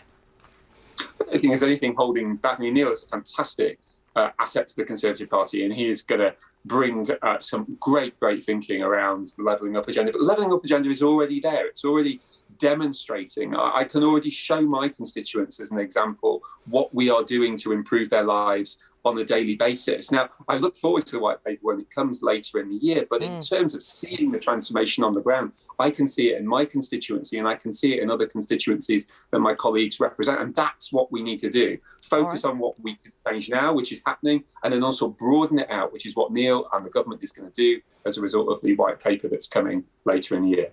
Lee Rowley, Deputy Chair of the Conservative Party, thank you very much for joining me today. Now, what are we going to do? Our political correspondent, David Wallace-Lockhart, joins me now from Glasgow. David, hello to you. Good morning. Do take it away. Joe, here's where things currently sit here in Scotland. The SNP are on 40 seats. The Lib Dems are on 4. The Conservatives have 3, Labour have 2, and the Greens have no seats. But let's remember, the majority of Tory, Labour and Green seats will come with the regional list results in Scotland later today. So here's how our results look on our constituency maps. Lots of SNP yellow, but an outright SNP majority hangs in the balance. The path to that looks narrow, but they've made 3 key gains so far that mean they're getting close. Let's look first at Edinburgh Central. It was Conservative, but former SNP Westminster leader Angus Robertson has been returned with quite a healthy majority. Let's cross now to the other side of the country, where the SNP managed to snatch the constituency of Ayr, also from the Tories. Just 170 votes in it, but a key gain for the SNP, who have unseated a Conservative MSP who'd held that seat for 20 years. Let's cross to the east of Scotland, to East Lothian, just to the east of the capital, Edinburgh. The SNP secured a seat here that's been Labour since devolution in 1999. Another great result for them. But other hopeful gains never materialised for the SNP. And one example is Dumbarton. So this was Scotland's most marginal constituency, with Labour holding it last time by just 109 votes. Labour increased their majority this time to almost 1,500. And it's interesting here to have a look at what happened with vote share. Conservatives down by 6%. Labour up by 6%. This isn't the only seat where it appears some tactical voting happened to keep the SNP out.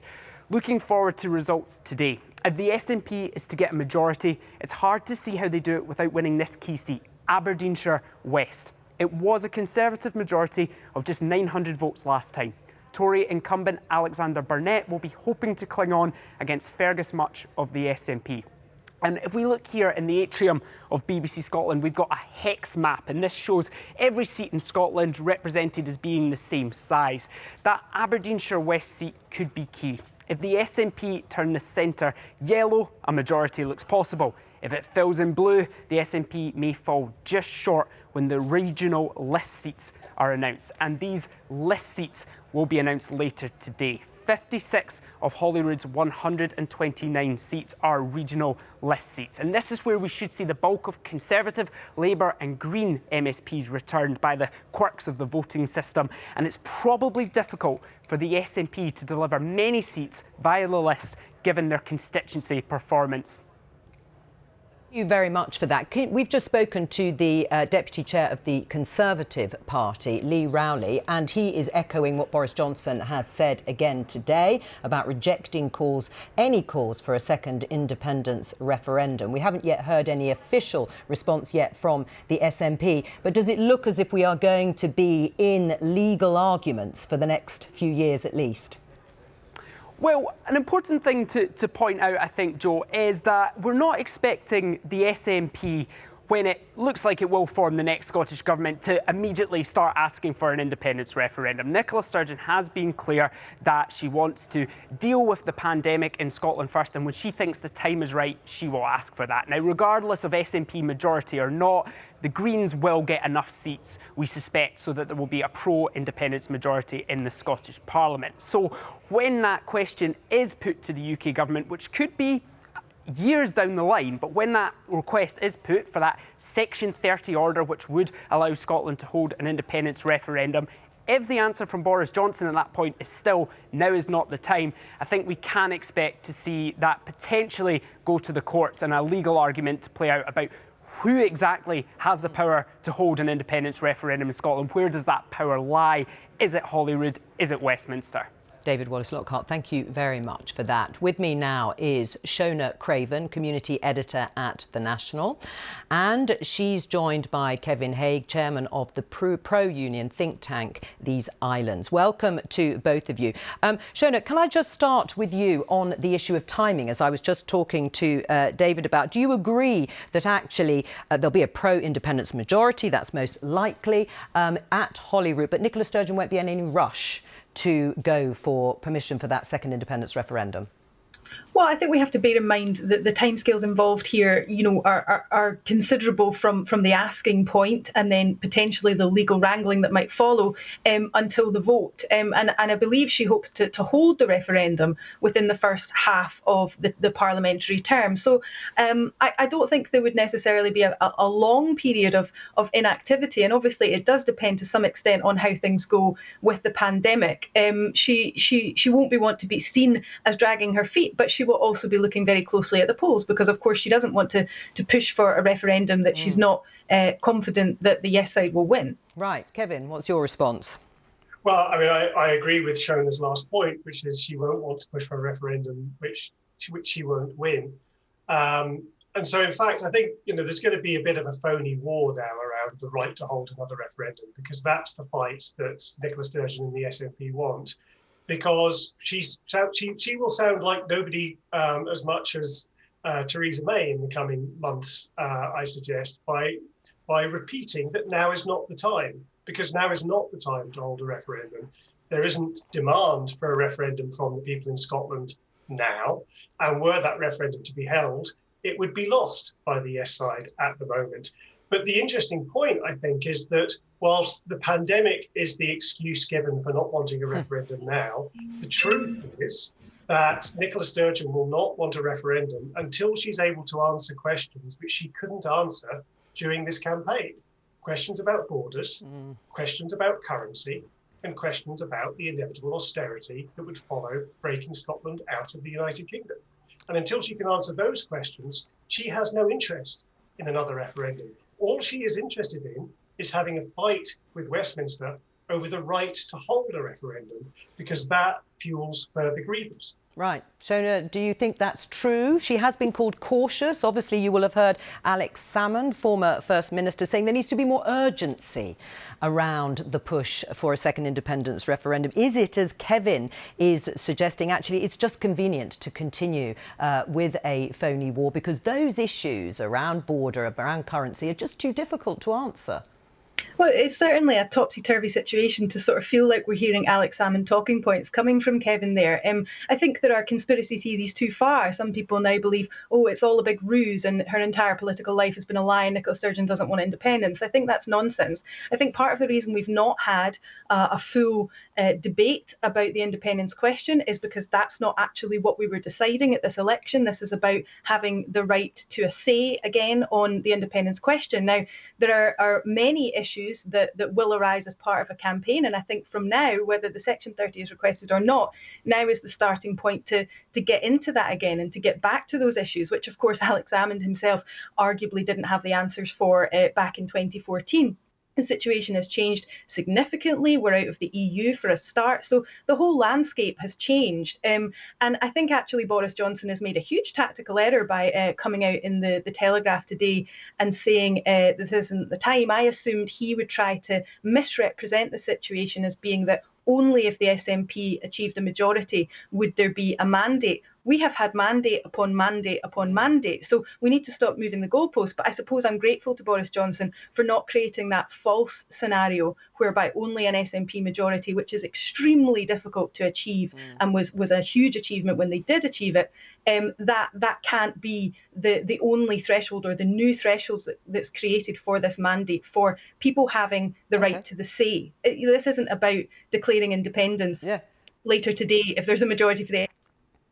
Oh, you've just frozen there. Kevin, I'll let you respond. You were smiling all the way through that. I find it very amusing that we hear words about, now's the time to start, or, we don't... The Yes campaign, the SNP, the Nationalists, don't have answers which are palatable to the Scottish public when it comes to the question of borders, when it comes to the question of currency, and when it comes to the question of austerity, the balance of tax and spending. And in fact, what they are reduced to is persuading their supporters that the Scottish government's official statistics aren't true. I mean, these islands, we did some polling on this very recently, which showed that the majority of supporters of independence believe that the Scottish government's own national accounts are made up to disguise Scotland's true wealth. Now, if support for independence relies on that level of fact denial, it will not survive a campaign. And you certainly can't write a credible prospectus on that basis, which is why no credible prospectus exists. After 14 years of SNP rule, campaigning purely for independence, Nicola Sturgeon wakes up every day, and yes, she cares about the pandemic, but she cares about it through the prism of what furthers the cause of independence. And yet, as we've seen in the preceding few weeks, she cannot answer questions on borders, she cannot answer questions on currency, and she cannot answer questions on austerity. Shona? Well, the figures that are being referred to there, the government expenditure and revenue statistics, are estimates for a start. And so when you're talking about something being true or false, it's a little bit simplistic. You actually have to analyse the details properly. And also those figures tell us nothing about... If you'll just let me finish, what the figures don't tell you is how an independent Scotland would fare. And if indeed Scotland is uniquely incapable of being independent and running its own affairs, which what we haven't actually heard answers from. You're saying we've not heard answers from Nicola Sturgeon. What we've not actually heard from the UK government is any case for the union. And actually, as the polls have shown in recent times, I don't think it is a guarantee that if there was a referendum tomorrow, it would be lost. This is a very fluid situation. Obviously, the handling of the pandemic has been a disaster internationally, and Scottish people are aware of that. And so there are a lot of different things to weigh up here, including, yes, estimated figures, notional deficits, but there's a lot more education about these issues than there was, I would say, in 2014. People are looking into this, and to just dismiss the Scottish public as stupid and ill-informed and imply they shouldn't have the right to choose because they'll make the wrong decision, I don't think that's very democratic.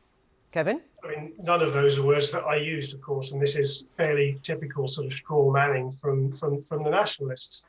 Nobody is saying that the Scottish government's numbers are historical, actual numbers of the current constitutional situation. Of course, that is true. Of course, that would change under independence. Nobody is saying that Scotland is uniquely incapable of being independent. Again, that is a nationalist straw man. What we are asking the nationalists to do is to be honest with the people of Scotland about the implications of Scotland becoming independent. And those implications are very real when it comes to economics, when it comes to tax and spend, when it comes to public services, when it comes to people's pensions and mortgages. And they are the questions which the nationalists have continued to avoid answering. And until they answer those questions, they will not be able to make a case for independence. Right, but Kevin, if that's the case, if you're so confident about the economics, as you have clearly set out, and the big questions that you say the SNP and Nicola Sturgeon has to answer, why not have that battle? Why not have that independence referendum campaign? And if you're that confident that they wouldn't win in the next couple of years, then throw down the gauntlet and support it and make your case for the union. I mean, to be honest, I think there's a case for doing that. The problem here is, and it's the one thing that both sides agree on, is now is not the time. So the idea that whilst we're dealing with Brexit, whilst we're dealing with a pandemic, that we should put this country through another divisive referendum, and the amount of political energy that would be dedicated to that when this country has so many more important issues to face, I don't think either Nicola Sturgeon or Boris Johnson thinks that's a good idea. So whilst it may be fun to sort of do the political game playing and say, actually call the SNP's bluff, okay, we'll have a referendum, school gates, 4 o'clock, it's on. Whilst, that might be a fun thing to sort of hypothesize about, the reality is that would drag this country through another divisive referendum and distract political resources and indeed financial resources away from where they should be focused right now, which is on recovery. Right. Do you agree with that, Shona, that the priority should be elsewhere? You will know better than I will about the breakdown of polls in terms of support for independence around that issue of timing that we have been talking about. And I think it's only around 28%, correct me if I'm wrong, who say, yes, they'd like an independence referendum, but not within 2 years, or only 28% said they would like one within 2 years. Everybody else is sort of saying leave it longer. So actually, there isn't quite the support there to do it in the timescale that you have talked about. Well, I think it is really difficult to look at those figures in the current climate, because obviously people are saying, well, we don't know when the immediate threat of the pandemic will be over. So I think it's quite a difficult thing to ask people, how long is a piece of string? How long is the crisis going to last? But I think it's important to point out there's been this suggestion that you can either have independence or recovery, and somehow as if the two things are divorced. And what I would say is, with regards to answering questions about how things are going to be, well, I'd like to hear some questions answered from the UK government about what austerity plans they have as part of their recovery and how that is justified, and whether we have to pay off all the debts that we've incurred from the pandemic, and whether that will happen by hitting those with the least the most, which is normally the Conservative way. So I think we need a lot of openness from both sides about exactly how they frame a recovery and who will be the winners and losers from the recovery. And if the pandemic's taught us anything, it's that we know who the Conservatives will be focusing on to make sure they're all right after the pandemic, whereas obviously what a lot of people who support Scottish independence want is a fairer society. And while this has been an awful year, there is opportunity here to do things differently. So the idea that recovery has to happen, and we go back to the austerity UK status quo before we can make a change, doesn't make sense to a lot of people. So I think the polling needs to be ongoing. I think people need to keep taking the temperature. And if you take the argument that it will be divisive and messy and, a waste of money, maybe we should stop having elections altogether and just have Tory rule forever. Oh, well, Kevin. Well, sorry, just on the austerity point, I mean, the closest the SNP have come to actually being honest about the economic implications of separation was the Growth Commission report written by Andrew Wilson. That made very clear that what an independent Scotland would need to do is get its deficit under control by growing spending more slowly than GDP growth, i.e. by shrinking the size of the state. Now, any version of the numbers that you run on that, even before the pandemic, means that implies austerity, and it implies austerity far, far deeper than anything we would experience within the UK, for the very simple reason that Scotland spends more per capita. That's why Scotland currently receives fiscal transfer of about £10 billion a year, and £2,000 for every man, woman and child in Scotland. Now that's just simple economic facts. That's just the situation today. It's not what the situation tomorrow would be. And if Scotland was independent tomorrow, it wouldn't be receiving that money. And therefore, Scotland tomorrow, independent, whilst trying to create its own currency, whilst dealing with the trade borders that it would be putting in place with its largest export market, would also need to be addressing that tax and spend imbalance. And that would mean austerity on steroids. All right, we're going to have to leave it there, but thank you both very much for that very animated discussion. That is Shona Craven and Kevin Haigh there. Of course, there are regional mayoral results still to come across England. BBC Newsnight's policy editor Lewis Goodall is at the touchscreen now to take a look at them. Lewis.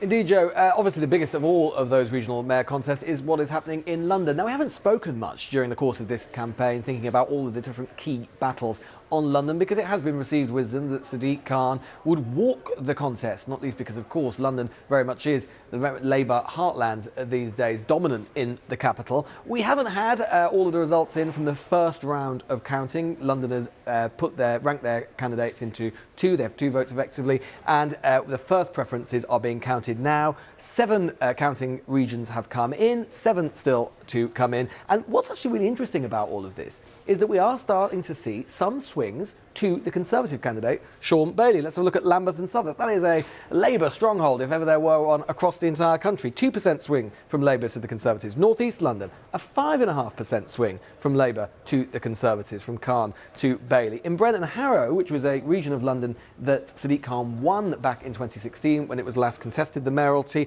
that actually Sean Bailey has overtaken. The Conservatives have overtaken them on first preferences now. A 3.5% swing from Labour to Conservatives. But it's also interesting to consider why that is, as you can see, in terms of, apart from Brent and Harrow, Labour way out ahead. But if we look at the changes in share, what's interesting about this, it's partly, yes, that Labour are doing quite a bit worse in each of these places, down 5% in Lambeth and Southwark, down 8% in the North East, down 6% for Labour in Brent and Harrow. Conservatives doing a bit better, apart from in Lambeth and Southwark.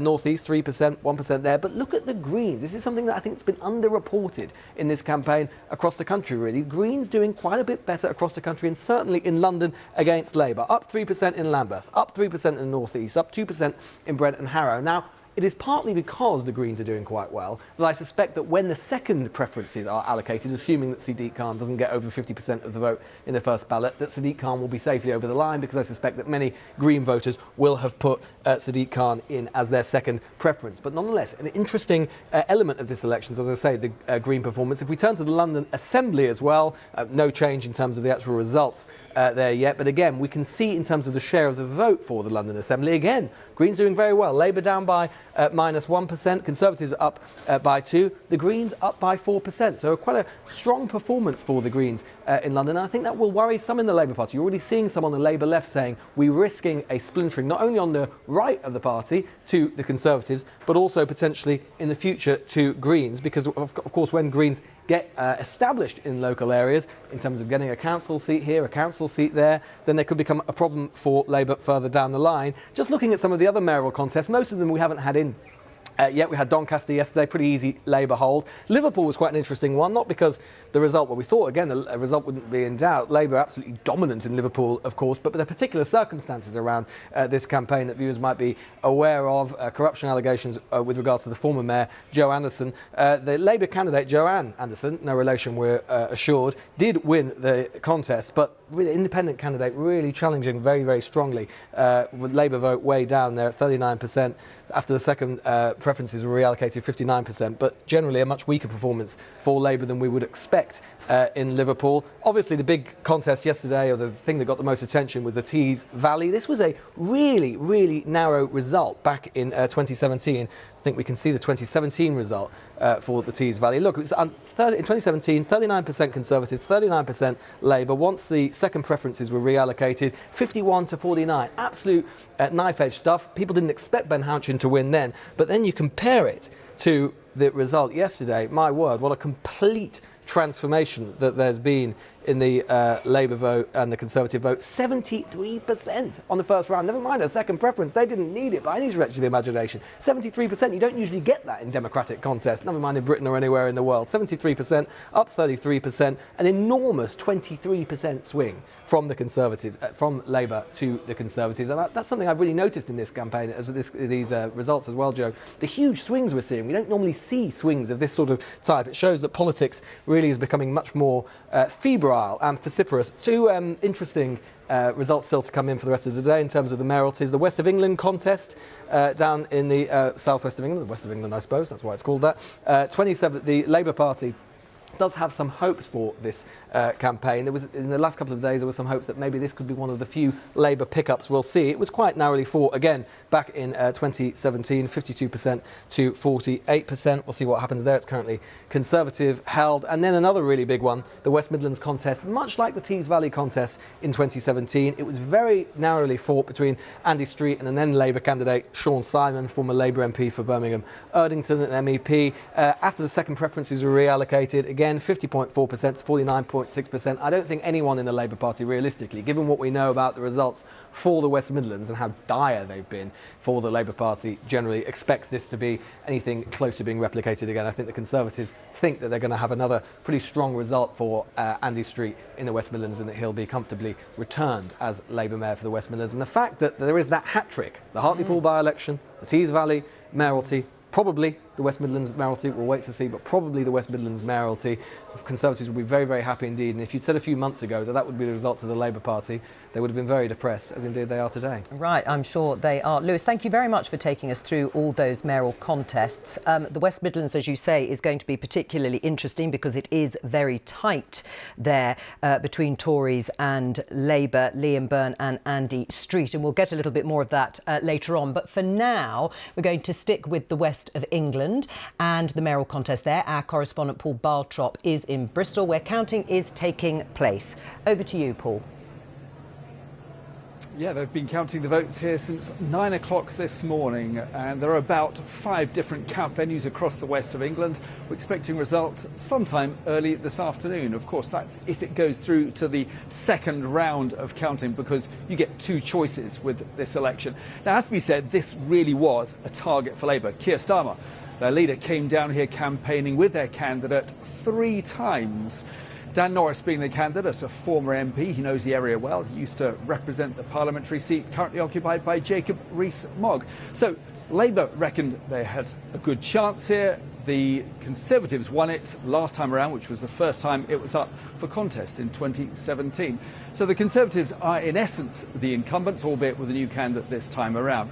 I've got to say, talking to people out there over the last day or so, talking to the parties, there's a sense that perhaps Labour haven't quite done enough, haven't quite got there, which of course would fit in with a pattern around the rest of the country. But one of the reasons why Labour have focused so hard here is because it's actually a double mayoral contest taking place in this part of the world, because as well as the regional mayor, we've got the city mayor for Bristol, and that's where Labour have done well in the last few years. The incumbent is Marvin Rees. He's been in for 5 years. The election was delayed from last year, and they're very much hoping he will be re-elected. Now, we're not going to know about that until very, very late tonight. They've got to get the West of England regional mayor done first, then there's going to be a break later. Then they're going to regather this evening and start counting. We expect a result sometime around midnight. But that is what has given Labour this hope, because they think with people in the city of Bristol, and this is a place where there are 4 Labour MPs, with them being encouraged to vote by lots of candidates, by the mayoral candidates and also by council candidates, they're hoping for an extra large turnout. That may be enough to get Marvin Rees re-elected. It may not be enough, though, perhaps, to see Labour take the West of England mayoral crown. Paul Bartrop there in Bristol, reminding us that there are 2 contests going on in that part of the country, the West of England mayoral contest and, of course, the Bristol City mayoral contest. And as he said, we'll get results later on. Let's get an overview of the election results in general across Britain so far. In Scotland, the ruling SNP's vote share has broadly held up, but it's failed to win a handful of crucial marginals. Boris Johnson has reiterated his opposition to another independence referendum, but the SNP leader Nicola Sturgeon says she will trigger one if she secures an outright victory, warning the Prime Minister he will have to go to court to stop her. Now, more council election results are also due in England today, as well as the mayoral contest we've just been talking about, but in London, Greater Manchester and that tight contest in the West Midlands. Counting is also continuing in elections to the Welsh Senedd, and with this roundup, here's Greg Dawson. The counting is far from over, but the arguments about Scotland and the future of the Union are already underway. There is no doubt the SNP is heading for a 4th consecutive term in power, but the indications are they may fall short of the overall majority that would strengthen their argument for another independence referendum. In an interview in this morning's Daily Telegraph, Boris Johnson says now is not the time for another vote, describing the prospect as reckless. The UK government's position is very clear on this. We don't think there's a case for another referendum, particularly now as we try to chart a way out of the pandemic and get our economy going again. But, you know, we will obviously deal with whatever we have to deal with once these elections are settled and once the new Scottish administration decides what it wants to do. Even if the SNP do fall short, a pro-independence majority in Holyrood is still likely once the Scottish Greens are allocated regional lists later today. Central to our manifesto commitment was the proposition of there being a referendum on independence during this parliamentary term. I'm confident that there will be a majority for such a proposition in the Scottish Parliament after the election. In Wales, a touch of relief for Labour, who defied the opinion polls and looks set to stay in power after matching its best ever Senedd election result with exactly half of 60 seats in the Welsh Parliament. The Tories are in second place ahead of Plaid Cymru, with their former leader Leanne Wood losing her seat. Congratulations. For the Labour Party in England, the mood is more reflective after yesterday's dramatic loss in Hartlepool continued the trend of being trumped by the Conservatives in former heartland areas. We have to ask ourselves why it is that people have not seen Labour as the answer to the problems they face in their everyday lives and the injustices we see. And that's my point about what's happened over the last 4 defeats in general elections, whether it's in Hartlepool, other places as well, where people do not now see Labour as answering those concerns. There is the prospect of some relief later for Keir Starmer, with the results of the London, Greater Manchester and Bristol mayoralties expected to go Labour's way. Greg Dawson, BBC News, Westminster. Well, let's take a look at Labour's prospects. The party's suffered a bitterly disappointing by-election defeat in Hartlepool and lost a large number of council seats in England. Sir Keir Starmer has promised to lead a fight back and set out a bold vision for the future of Labour. But others are criticising what they see as a disappointing lack of policy aims. Well, joining me now to talk about all of this is Labour MP and Shadow Health Minister Alex Norris. Welcome to you. Alex, what do you think's gone wrong? Well, you know, this has been a challenging night. It was always going to be a challenging night for us. Its roots are, 18 months ago in our worst ever general election performance for 80 years. We've been on the road back from that, and I think there are signs of progress. However, what's gone wrong is we clearly haven't made enough progress. And it was clear from talking to voters that they were listening to us again, but they weren't yet convinced by what we had to say. So the answer to that is to accelerate our process of change and to connect better with voters with a vision that they want to buy into. Right. I mean, Alex, accelerating a process of change, what does that actually mean in real layman's terms if you're a voter watching this? Mm-hmm. Well, it means that, you firstly, when you get a result as badly as we have in December 2019, you have to reflect on it. You have to listen to what people have said is wrong. So whether that was clearing the decks with the issues relating to anti-Semitism, whether that was the change in leadership that people were clearly telling us that they wanted. We've made steps like that along the way. What we clearly haven't done is give them an attractive enough policy offer that they at this moment think we buy into. Now, there is some criticism there was in your previous package about a lack of national policy. I think that's a little bit unfair. In England, these were local elections, and we had elections in Scotland and Wales. So rightly, our leadership in Scotland and Wales and on those local councils and those police and crime commissioners set out what I think were bold and very exciting agendas. And it was for them to do that. But now we'll be back more into a national political space, and we will see that leadership from us centrally, and and that's what we will be doing. Right. You said you're going to promote or put forward an attractive policy offer, but just on the basis of what voters have seen, they obviously don't like it enough, particularly those voters in the northeast of England. I mean, you lost the Hartlepool by-election. The Tees Valley was retained by Ben Houchen, the Conservative, with a huge majority. Do you accept now that you've lost those former heartlands? You've just not got that connection to parts of the former Red Wall, like the North East. No, I accept that we lost them on Thursday. I don't accept that they're lost forever. Really? What I know and what was clear from the conversations we've had and clear from the election results is that those communities want change, and they don't think that we're the party to give it them. So that is a big problem. So now as we emerge in it, we're at this extraordinarily important national moment as we exit from coronavirus about what we want our country to be like. And for us, we will be convincing, we want to convince people in those communities and across the country that we have the compelling vision for what our country needs to look like in the future. And we failed on Thursday to do that, but I believe we'll be better in the future. Right, is one of the problems that Sir Keir Starmer, the Labour leader, I think we're going to be showing some pictures of him while we're talking about his leadership, that he and perhaps you and others in the shadow cabinet haven't really accepted the idea of Brexit. We were told by the Labour Party that it was time to move on, that Brexit had happened and it's time to move on. But the areas that we're talking about today, off the back of the results in Hartlepool and Tees Valley, they embraced Brexit. Does the Labour Party need to do the same? I don't think so.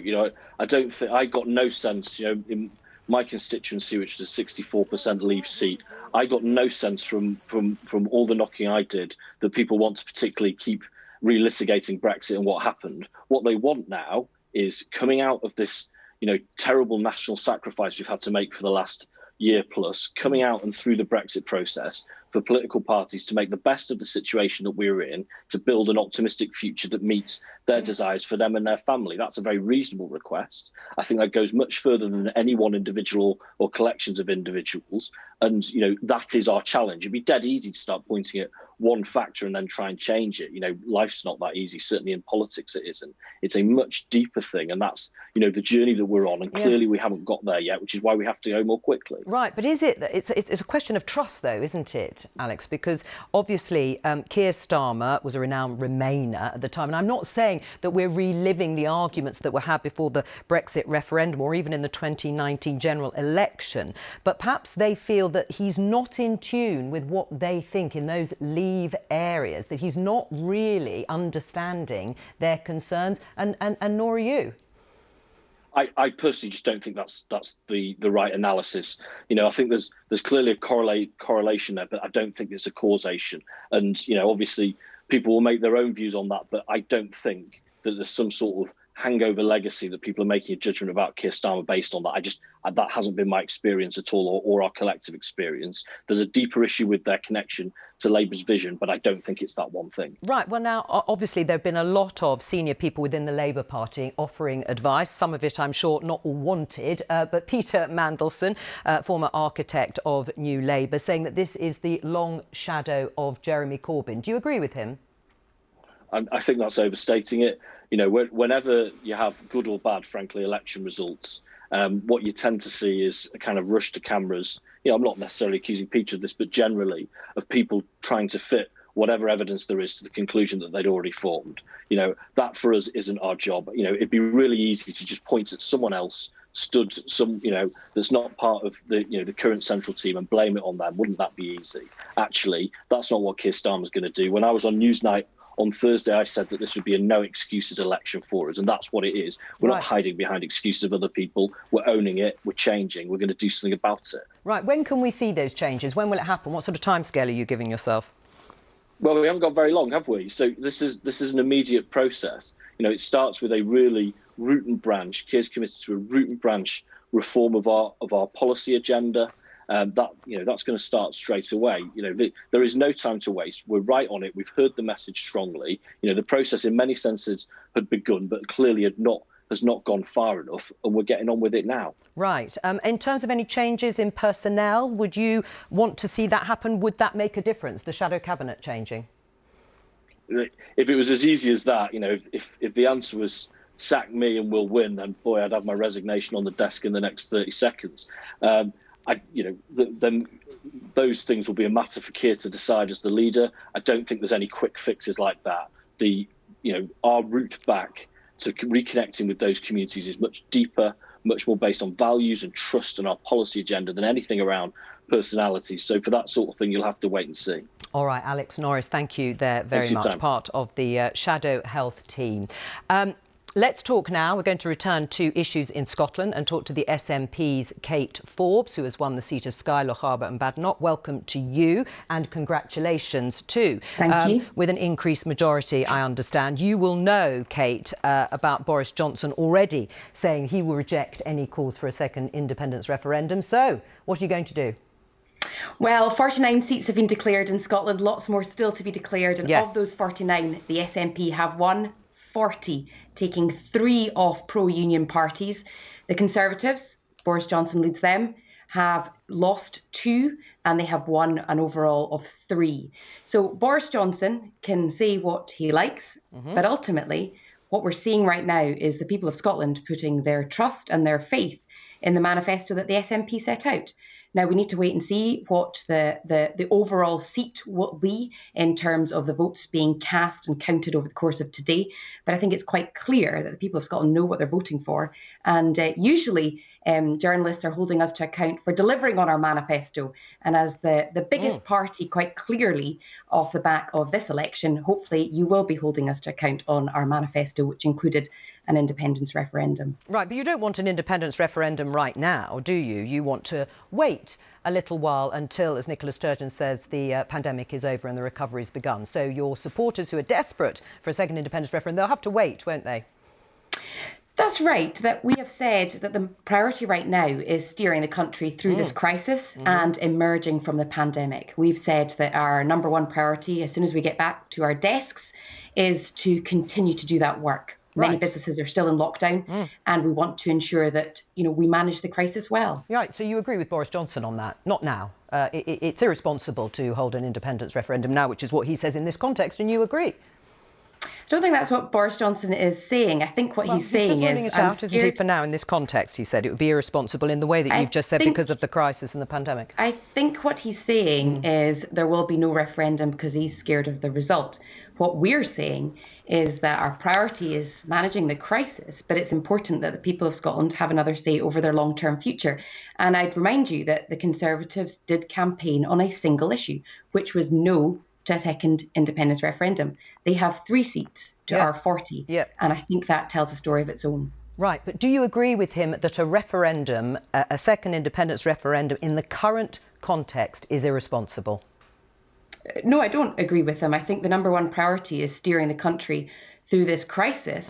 But when the crisis is over and in time for the Scottish Parliament to be equipped with all the powers it needs for recovery, we should put that question to the people of Scotland. At the end of the day, Boris Johnson and I will disagree on the rights and wrongs of independence, but surely we can agree on the fact that it should be a question that is put to the people of Scotland. That is the nature of democracy, and that's what we're arguing for right now. We're arguing for a mandate for another independence referendum, and ultimately it's for the people of Scotland to decide, not for any politician. Right. I mean, Kate, according to the Institute of Government, under the Scotland Act 1998, the Scottish Parliament is not allowed to pass legislation relating to matters reserved to Westminster. It's widely interpreted to mean that any referendum relating to Scottish independence would require Westminster's approval. So the likelihood is that this will end up in the courts. Is that the right use of taxpayers' money in Scotland to end up in a legal battle that actually, on the basis of what I've just read out, Boris Johnson will probably win? Well, I sincerely hope that it doesn't get anywhere near that because I believe in democracy. I'm a Democrat. Right. I have just been re-elected because I'm a Democrat. So it is unsustainable for Boris Johnson to keep saying no. But you would go to the courts. Nicola Sturgeon said you would. Well, she said if it was rejected, you would go to the courts. If it ended in the courts, just to be clear to your voters, you do think it's a responsible way to spend taxpayers' money? If anything ended up in the courts, it was because Boris Johnson dragged us to the courts, not the other way round. And we have been quite clear that we believe in democracy. And right now, what we are seeing from some pro-unionists is that for Boris Johnson to keep saying no is ultimately anti-democratic. So I believe in democracy. Let's see democracy take its course over the course of today. And I hope ultimately when there is a pro-independence group of MSPs in the Scottish Parliament, we will be able to take that question back to the people. But right now, as you've rightly said, our priority is steering the country through the pandemic. Right, and as Finance Secretary, you would be happy then to spend, I don't know how much it would cost, perhaps you could tell us, but you'd be prepared and happy to spend that money on that sort of argument if it came to it, because, of course, as you say, an independence referendum was in your manifesto and that's what you will follow through at some point in the next Parliament. You're putting words in my mouth and you're also putting the responsibility for this on the Scottish Parliament and the Scottish Government, when what we're saying is let's honour democracy, let's ensure that the people of Scotland get what they voted for. No, but I'm just asking you a question. I'm not putting words into your mouth. I know, but it's not a very good question right now. Why? When I'm believing in democracy. Because if anything ends up in the courts, it's because Boris Johnson took it there. Sure. So this is a question for the Conservatives, who have just lost again in Scotland quite decisively. And we're saying, let's put the question to the people. Let's pursue the democratic means of delivering on what people have voted for. And that is our strong preference. Right. Do you also accept, Kate, that actually Nicola Sturgeon has said she wanted to hold an independence referendum in the first half of the next Parliament, so that would be in a couple of years' time. But actually the polls have indicated that there's only really support around 25 to 28% for that. Well, I would hope that we have an independence referendum in time for the Scottish Government to be equipped with all the powers that we need for steering the country through recovery, because ultimately we face a choice right now. We are either lumbered with the Conservatives, whose ideology, whose approach hasn't changed since the 10 years of austerity we had post-2010. That is one alternative. The other is a recovery that is made in Scotland, that is shaped in Scotland. All right. And that's what I would like to see. Kate, it's my fault. We've run out of time, but thank you very much for joining us. Now it's time for a look at the weather with Owen Wynne-Evans. Hello, everyone. I hope you're well. We're most certainly turning a page weather-wise this weekend, and it's all happening thanks to this area of low pressure off to the west, introducing some weather fronts our way, but also drawing up much milder air. An unsettled, wet and windy story pretty much wherever we are over the next couple of days. Let's have a look at the finer detail then. Well, you can see many of us experiencing heavy spells of rain as we continue to push through today. I think the heaviest of the rain will continue across parts of South Wales, where we have a weather warning, and southwestern parts of England as well. And we're cranking up those temperatures, everyone. We'll get to 18 or 19 Celsius today, still cooler to the north. But of course, we must also mention the strength of the wind. In fact, wind gusts, which you can see here, reaching 35, maybe even 40 miles per hour, potentially more than that along coastal parts. Remaining unsettled overnight. Tomorrow, a brighter story for some of us, but we'll see some pretty heavy showers over the next couple of days. But you'll notice here on the outlook, it is milder. We'll keep you posted. Stay safe. See you soon. This is BBC News. I'm Jo Coburn. The headlines. Counting continues as results come in from elections held across England, Scotland and Wales. The SNP gains seats in Scotland, but its hopes of securing an overall majority remain on a knife edge. The Deputy First Minister says they will push for another referendum.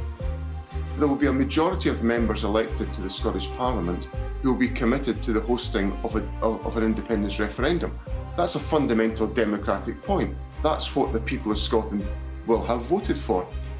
Labour performed strongly in Wales, matching its best ever Senedd election result.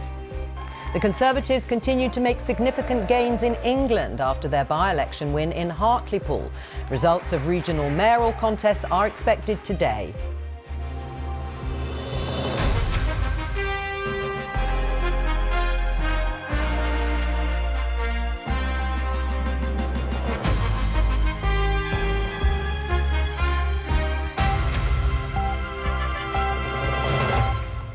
Good afternoon and welcome to BBC News. Counting is underway today in counts across Britain. In Scotland, the SNP are on course to win their fourth term in power. But Nicola Sturgeon admitted the prospect of an overall majority in Holyrood is on a knife edge. The Prime Minister, Boris Johnson, has repeated that he would reject any calls for a second independence referendum. Let's take a look at the state of play in Scotland. Well, if you look at the tally of seats there, you can see the SNP has gained, actually held another seat, bringing its tally to 40. That was Aberdeenshire East, so they are up 3. The Lib Dems are still on 4 and the Conservatives and Labour are still at the same place as they have been this morning. 3 for the Conservatives, they've dropped 2 and Labour are on 2, having dropped 1. So it's 49 out of the 129 seats declared. Many more, of course, for the lists later on today. Mark Drakeford's Welsh Labour is set to remain in power after matching its best ever Senedd election results. Let's take a look at the results in Wales so far. Labour are currently on 30 seats, up 1. Conservatives are the second largest party, up 4. And Plaid are on 9, down 1 seat, haven't performed as strongly as they had hoped for.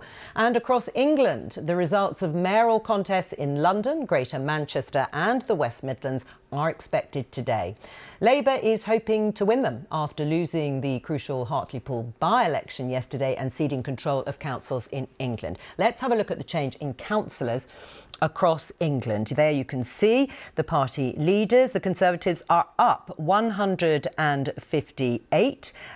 Labour is down now by 206, a disappointing performance for Sir Keir Starmer. The Lib Dems are down 25 and the Greens are up 53. So that is the current tally of council seats for the parties. We'll have the latest from the UK, but first let's go to Westminster and speak to Chief Political Correspondent Adam Fleming. Adam, what should we look forward to later on today? Hello again, Joe. Well, we've just had a result from Cannock Chase in the English local authority elections, which has gone from no overall control to Tory control, with Labour losing 9 councillors there. So that's repeating that pattern yesterday that we saw in lots of areas of England, where at this point in the cycle, you'd think the opposition up against a government who'd been in power for 11 years would be gaining seats. Labour are losing them, so just compounding the misery for Keir Starmer. Labour will be hoping that things will become a little bit less miserable throughout the day when they get results from places where they're expected to do well in the mayoral elections, like Manchester, Bristol and London, although it will be interesting to see whether the opposition parties in those cities have nibbled away at Labour's vote, and so even the victories end up being a little bit disappointing as well. And then, of course, the massive picture from Scotland, which will dominate the political conversation for the next few months. Yes, it's been dominating my conversation, certainly, this morning. Adam, if we just take a step back and look so far, I know that we haven't got the full picture, and you're absolutely right. We're going to get those results from those key mayoral contests, which possibly will lend a bit of brighter light for Labour, doing obviously and have done very well in Wales. But when you look back at the UK, you can see that Boris Johnson's Conservatives in the ascendancy so far in those English council results and that by-election in Hartlepool, Labour in Wales and in London, and the SNP, certainly the largest party in Scotland. Difficult to see, isn't it, how any one party is sort of prevailing over the whole of the UK?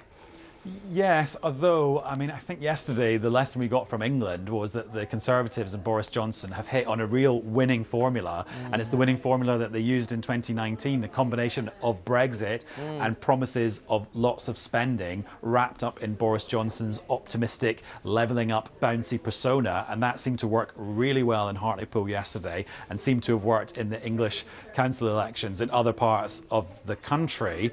And the fact that Labour are now finding themselves fighting yet again another massive internal battle about whether to go to the left, stick to the centre or tack a little bit to the right. And we know that Labour, one of their responses to their terrible showing yesterday is to have a policy review. Our colleague Ian Watson is finding out that policy review is going to take quite some time. Yes. And also it could be quite a divisive process, because it's an opportunity for lots of Keir Starmer's internal critics to say, keep hold of these policies that Jeremy Corbyn had that you don't like, and then the people on the other side of the argument saying, no, we need a radical overhaul of what we're offering the British public. And as long as Keir Starmer is trying to win that argument internally, that's less time for him to win the argument with the rest of the country. Right. I mean, the Conservatives, obviously, in Boris Johnson's government have got a headache, haven't they, potentially, with any call for another independence referendum. That is going to be the big issue that he has to potentially deal with, and you've said that he's written today that he's going to reject any call for that. And Alex Norris from the Shadow Health team, from Sir Keir Starmer's team, is saying, listen, we haven't had enough time to make the progress that we needed to because of that shocking election result in 2019. I mean, starting with that, Adam, do you think that's fair that they haven't had enough time yet? Do you know what, Joe? Actually, I'm going to pick up on something else you just said there, which is the headache, if that's okay, I hope you don't mind, which is that metaphor of a headache for Boris Johnson being posed by the Scottish Parliament result. And I think that is actually a very good metaphor. And let me expand on that. So today, there will probably be a majority in the Scottish Parliament for another independence referendum. It will not be a majority for the SNP. They'll have to rely probably on the Scottish Greens for the majority for the cause. Now, Boris Johnson can today say, no, now's not the time for an independence referendum. I'm not going to let you have one. It's bad timing. So that's like kind of taking a paracetamol for the headache. But guess what? The symptoms will come back, because then Nicola Sturgeon in her manifesto says she will try and seek negotiations with the UK government for her to have the power to hold a referendum in future. Boris Johnson can say no, pop another paracetamol, that headache will go away for a while. But then, as you've been discussing all morning, the SNP say they'll pass legislation at Holyrood to hold their own referendum, which then the UK government would probably have to challenge at the Supreme Court. 2 paracetamol, and then what happens to the headache after that? Does it go away after all those painkillers, or does Nicola Sturgeon just keep finding ways to get at Boris Johnson over this? Right, well, I'm loving the headache metaphor. Thank you very much, Adam Fleming there in Westminster, bringing us up to date with the picture and the scene across the UK. We talked about the mayoral contests. We are waiting for a few key results later on today. I don't think they will come in the next hour, but let's get a bit of a preview, because we can talk to Elizabeth Glinker, who is at West Midlands. There she is. Hello, Elizabeth. Tell us, how tight is this going to be? Very, very tight indeed, Joe, or at least actually at the moment Labour are hoping it's going to be tight. Last time fewer than 4,000 votes in it. This time, you can probably see behind me now, this is the count for Birmingham, so there's another 6 counts like this going on across the West Midlands conurbation. They've sort of finished first preferences here, and it was such a bad day for Labour in the region yesterday, right across the Black Country. Of course, these are the same areas that are voting in the mayoral race, that there's real concern that Labour don't make it past first preferences. So actually, in the first instance, if they do manage to get to second preferences in this race, then they will actually be quite pleased. It's been a very unusual race here in the West Midlands. To begin with, Andy Street, the Conservative candidate, distancing himself somewhat from the government in Westminster, wanting to sort of show that space between himself and them. But actually, as the race has gone on and the Conservatives pushing ahead in the polls, it's really become that messaging from Andy Street's team around the fact that he has contacts at number 10, he's the one that can pull in investment, very similar to the arguments that we've seen rehearsed in the northeast of England. That seems to have been playing very strongly here in the West Midlands. And Liam Byrne's camp, I mean, increasingly worried. Chatting to them yesterday, I think really heads were down. As I say, they're very concerned now about getting past first preferences. It's a very crucial count, really, and a very crucial mayoral contest, because Labour had really set their sights on it in the way that you have just outlined. How big a blow will that be, not just to the Labour team there under Liam Byrne, former cabinet minister, but broadly to Sir Keir Starmer?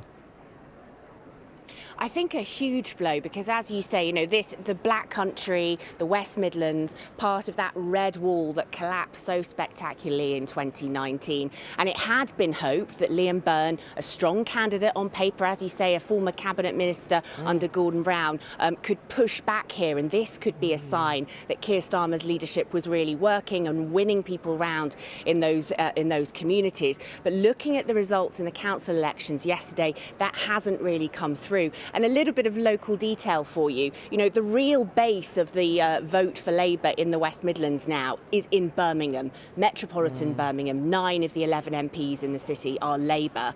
But Birmingham didn't have council elections on Thursday, unlike the rest of the region.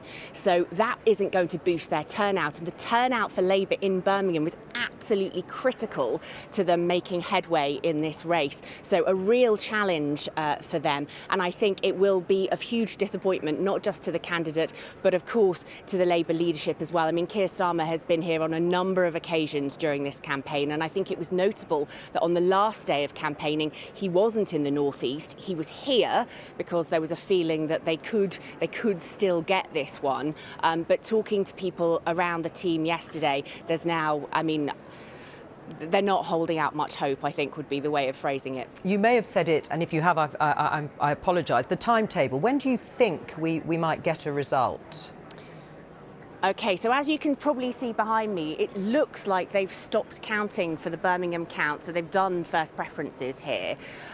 We are, of course, waiting for the other 6 boroughs to count their first preferences as well. Now, we had been expecting about 2:30 this afternoon, but given what's happening here, we're thinking it might be slightly earlier, so we're thinking now maybe 1:30.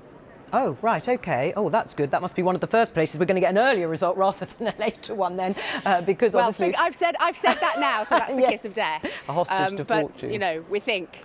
OK, Elizabeth Glinker there in the West Midlands following that mayoral contest, which sounds like it is becoming extremely interesting and possibly tight. Labour's leader, Sir Keir Starmer, has said the defeat in Hartlepool in the by-election there and in some English councils are bitterly disappointing and show he has to set out a stronger case to the country. But what can Labour learn from these elections and how the future strategy should be set? Well, with me to discuss that is Paul Mason from The New Statesman. And I'm also joined by John Rentoul, Chief Political Commentator at The Independent. Welcome to both of you. Paul, it's been incredibly disappointing so far, apart from Wales, admittedly, but incredibly disappointing for Labour so far in terms of the English council results, the Hartlepool by-election and in Tees Valley. What's gone wrong? Well, what's gone wrong is that politics has become about values. And there's a whole bunch of people in politics, many of them in senior positions in the Labour Party, who can't get their heads around this. Jeremy Corbyn had a problem getting his head around it. He used to go and say, look, things are the same for you as if you're in Middlesbrough or in Lambeth, and they're not, because people have started to vote according to identity. There's no greater example of that than what's happening in Scotland, where the Scottish Greens and the SNP are about to form a radical independence-prone government. The identity was a big thing in Hartlepool. I'm certain it's a big thing out there. If Elizabeth Glinker's talking about the Black Country, I know that place well. I'm certain that people are saying, well, now our identity is represented by conservatism. What went wrong is that Labour should have understood that that was the lesson of the 2019 election and put in place the only thing you can do when faced with divergent identities, and that is a single offer, a single project that can bring everybody back around, as it were, one hymn sheet. OK. And so I think it's very clear what's gone wrong. Right. They've luxuriated in 18 months or 14 months worth of time wasting, but for obvious reasons, because they can't agree what the project is. Right, well, of course, that is a problem. John, you were looking sceptical then. Well, a bit sceptical, yes. I mean, I think Keir Starmer has done a heroic job in his first year as Labour leader in trying to get the party back on track. But as he rightly says, the damage suffered to its reputation is so great that it's going to take a long time. And at the moment, the government's doing extremely well with the vaccine rollout, and so Boris Johnson is popular. I mean, I think there is a bit of a myth that's already taken hold after the Hartlepool by-election that Labour is going backwards from its 2019 election result. It's not. No. If you look at what the BBC, John Curtis's projection of equivalent national vote share would have been from the local elections, Labour's closed the gap to 6 points on the Conservatives. It was 12 points behind in the general election. So that's half the way made already. Right. But do you have to accept that parts of the northeast, have they gone forever, Paul? Do you think that, I mean, this sort of realignment that we've always talked about, post-Brexit and post the sort of 2019 general election, is that now permanent? Is that in place and Labour needs to rethink where it gets its support from? I certainly think it needs to rethink a lot of things, but I don't think it's permanent. Nothing's permanent in politics, in any case, as you know. But if you look at the low turnout, so 15,000 people voted Tory, 7,000 people voted for Labour. These are tiny figures. Where I am in Lambeth, I've just been looking at my local result, which is out for the mayoral election. 90-odd thousand people voted in a similar, and it's fairly small chunk of London. Right, but Paul, are they just piling up votes where they already know they've got them in the bag? No, they are. This is not the point I'm making. This is, of course, Labour's problem. That it's piling up votes in the cities. But the point I'm making is that more people stayed at home in Hartlepool than bought the Tory prospectus. Okay. I don't disagree with John that there have been incremental changes made by Labour that will begin to attract the people back. But what they will not come back to is vacuity. They will not come back to a sort of PR kind of flag waving thing with no content. By all means, wave the flag. I'm not hostile to that. But let's have some content of what Labour policy is. I don't think policy wins elections. Stories win elections. But you can't tell a story unless there is a beginning, a middle, and an end, and something to talk about. John? Absolutely. No, I always knew Paul was a Blairite, really. That'll be news to him. There is a realignment going on in politics. I mean, there's a huge realignment. We've seen it in these results that Labour is becoming the graduate professional party of the southern middle class, and the Tories are becoming the working class party. It is a remarkable thing, but demography is not destiny. And if you had to choose between those, I would, you would say that the graduate professional classes are likely to be more numerous in future. It's just that Boris Johnson has been extremely effective at welding together an electoral coalition of, in a way, contradictory elements. But I mean, that's politics. He's good at it, and Keir Starmer isn't yet. Right, isn't yet. But you think he could win the election, the next general election, John? Oh, absolutely. As I say, he's got halfway there already, despite everyone talking gloom and doom about how Labour can never win again. I mean, Labour only has to match the Tories for vote share in a general election, and obviously getting a majority is a huge demand. But to be Prime Minister in a hung Parliament is not that difficult. To deprive the Conservatives of power is perfectly possible, and I can see Keir Starmer doing that. Right, Paul, can you? No, absolutely. I backed him in the leadership election, but I think there are. I'm not so complacent about this, and nor of course am I any kind of Blairite. I think, look, the danger is that this is not rock bottom. Whatever you say about vote share and projections, there are big things happening. You've been talking about one all day: the potential independence of Scotland from the United Kingdom. That would finish any prospect of a majority Labour government. Yeah. The other thing is that politics doesn't stand still. Johnson and the people behind him are on a roll, and the offer made to them, let's put it very crudely, is, and you heard it there with the West Midlands race, is that my mate is the Prime Minister. He has some money. If you vote for me, our town will get money. Yeah. This is retail politics. This is the new conservatism, as long as the central bank and the Treasury go on churning out the money. Right. Now, I don't think that's so easy to fight unless you've got a vision of the future. We're not managing a stable capitalism. We're managing a crisis-prone system, and one in which there are many losers. Incidentally, where I am, Lambeth and Southwark, which has just voted overwhelmingly for Sadiq Khan, is where the working class exists. This is the new working class. Yes. They're not all graduates. They're not all sort of Royal Opera attendees. These are people who live on council estates, and what are they? Solidly Labour with the second preference Green. And I would be just as worried about that if I was Starmer as I am about Hartlepool and places like it. Right. Well, that's interesting that you think he should be concerned certainly about both those. Are there enough votes there, though, John, to win? I mean, if you look at Scotland, obviously it used to be a heartland for Labour. It isn't anymore. And actually, perhaps we can talk a little bit about Anas Sarwar, the newish leader there, and how well he's doing. So personally, he seems to be doing better than his predecessor from a low bar. But I don't think it's going to translate, by the looks of it, into seats. But can Labour win with that new coalition of voters that Paul's just set out? Well, yes, it can, but obviously losing Scotland makes it harder. And, yeah.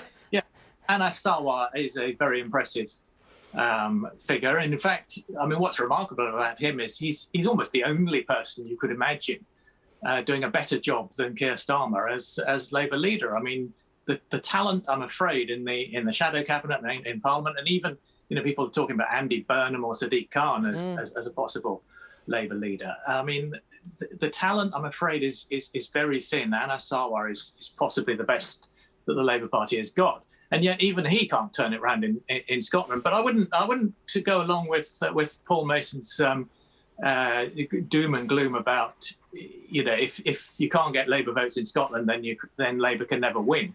I mean, Tony Blair won in England. It can be done, and it just requires the right politics, assembling the right coalition, and that includes the Greens, as Paul said. Do you think there's any challenge, Paul? I know we've spoken about this before. Any challenge coming in from the left at some point? Because there will be the group of Socialist Labour MPs who will think it's because Keir Starmer, as you said at the beginning, hasn't been really clear about the direction that he's following. Would he do better if he had a clearer economic prospectus that is firmly to the left, despite the fact that the Tories under Boris Johnson, of course, have had the biggest state intervention because they've had to for the pandemic?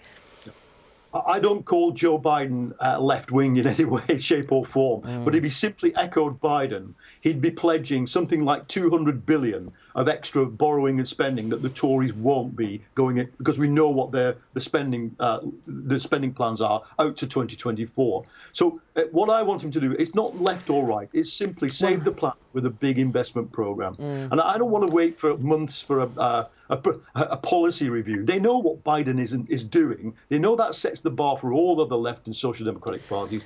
Do it. I think that the challenge, when I speak about these things, I'm not speaking conjecturally. I know fairly deep, in an intimate way where the left is in the PLP. There is no challenge whatsoever coming against Starmer from either the left or the left trade unions. I mean, it's utterly clear. They're not united even around the same things. Many are Lexiteers. Many, like me, have been ardent opponents of Brexit. You wouldn't even get to first base. The problem comes for Keir if he can't make this work in the next... See, we've got a conference coming up. Yeah. He has to stand up at that conference and have answers. He's never even been in a meeting with the membership yet. And I really think that he's got to get on the front foot now, not sort of in some mythical, distant back end of this year. Right. I mean, how much time, though, do you think he actually has? I mean, I spoke to one of the Shadow Cabinet Health team, Alex Norris, who can't just, they're going to do this policy review. Paul's talking about the conference coming up. And still the party's talking to itself, John, isn't it? Yes, I'm afraid that's what the Labour Party's best at. That's what it's most comfortable at doing. But as Paul says, I mean, in a way, this is very bad for Keir Starmer, that he doesn't have any challenge. There isn't an obvious alternative to his leadership. I mean, anyone who thinks that Rebecca Long-Bailey would have been the answer, I don't think is persisting with that view. Although you must think that Lisa Nandy might have done a better job with some of holding some of those northern seats.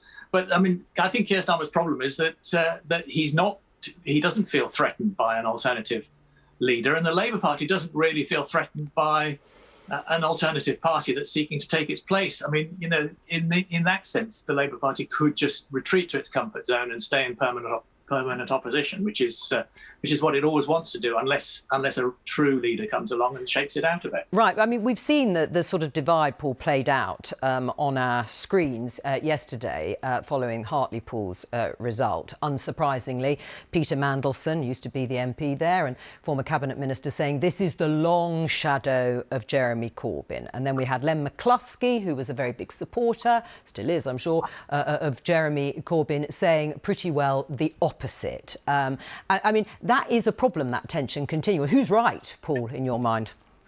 Well, look, I certainly don't think as a Corbynista, I've been very critical of the last period of Jeremy's leadership.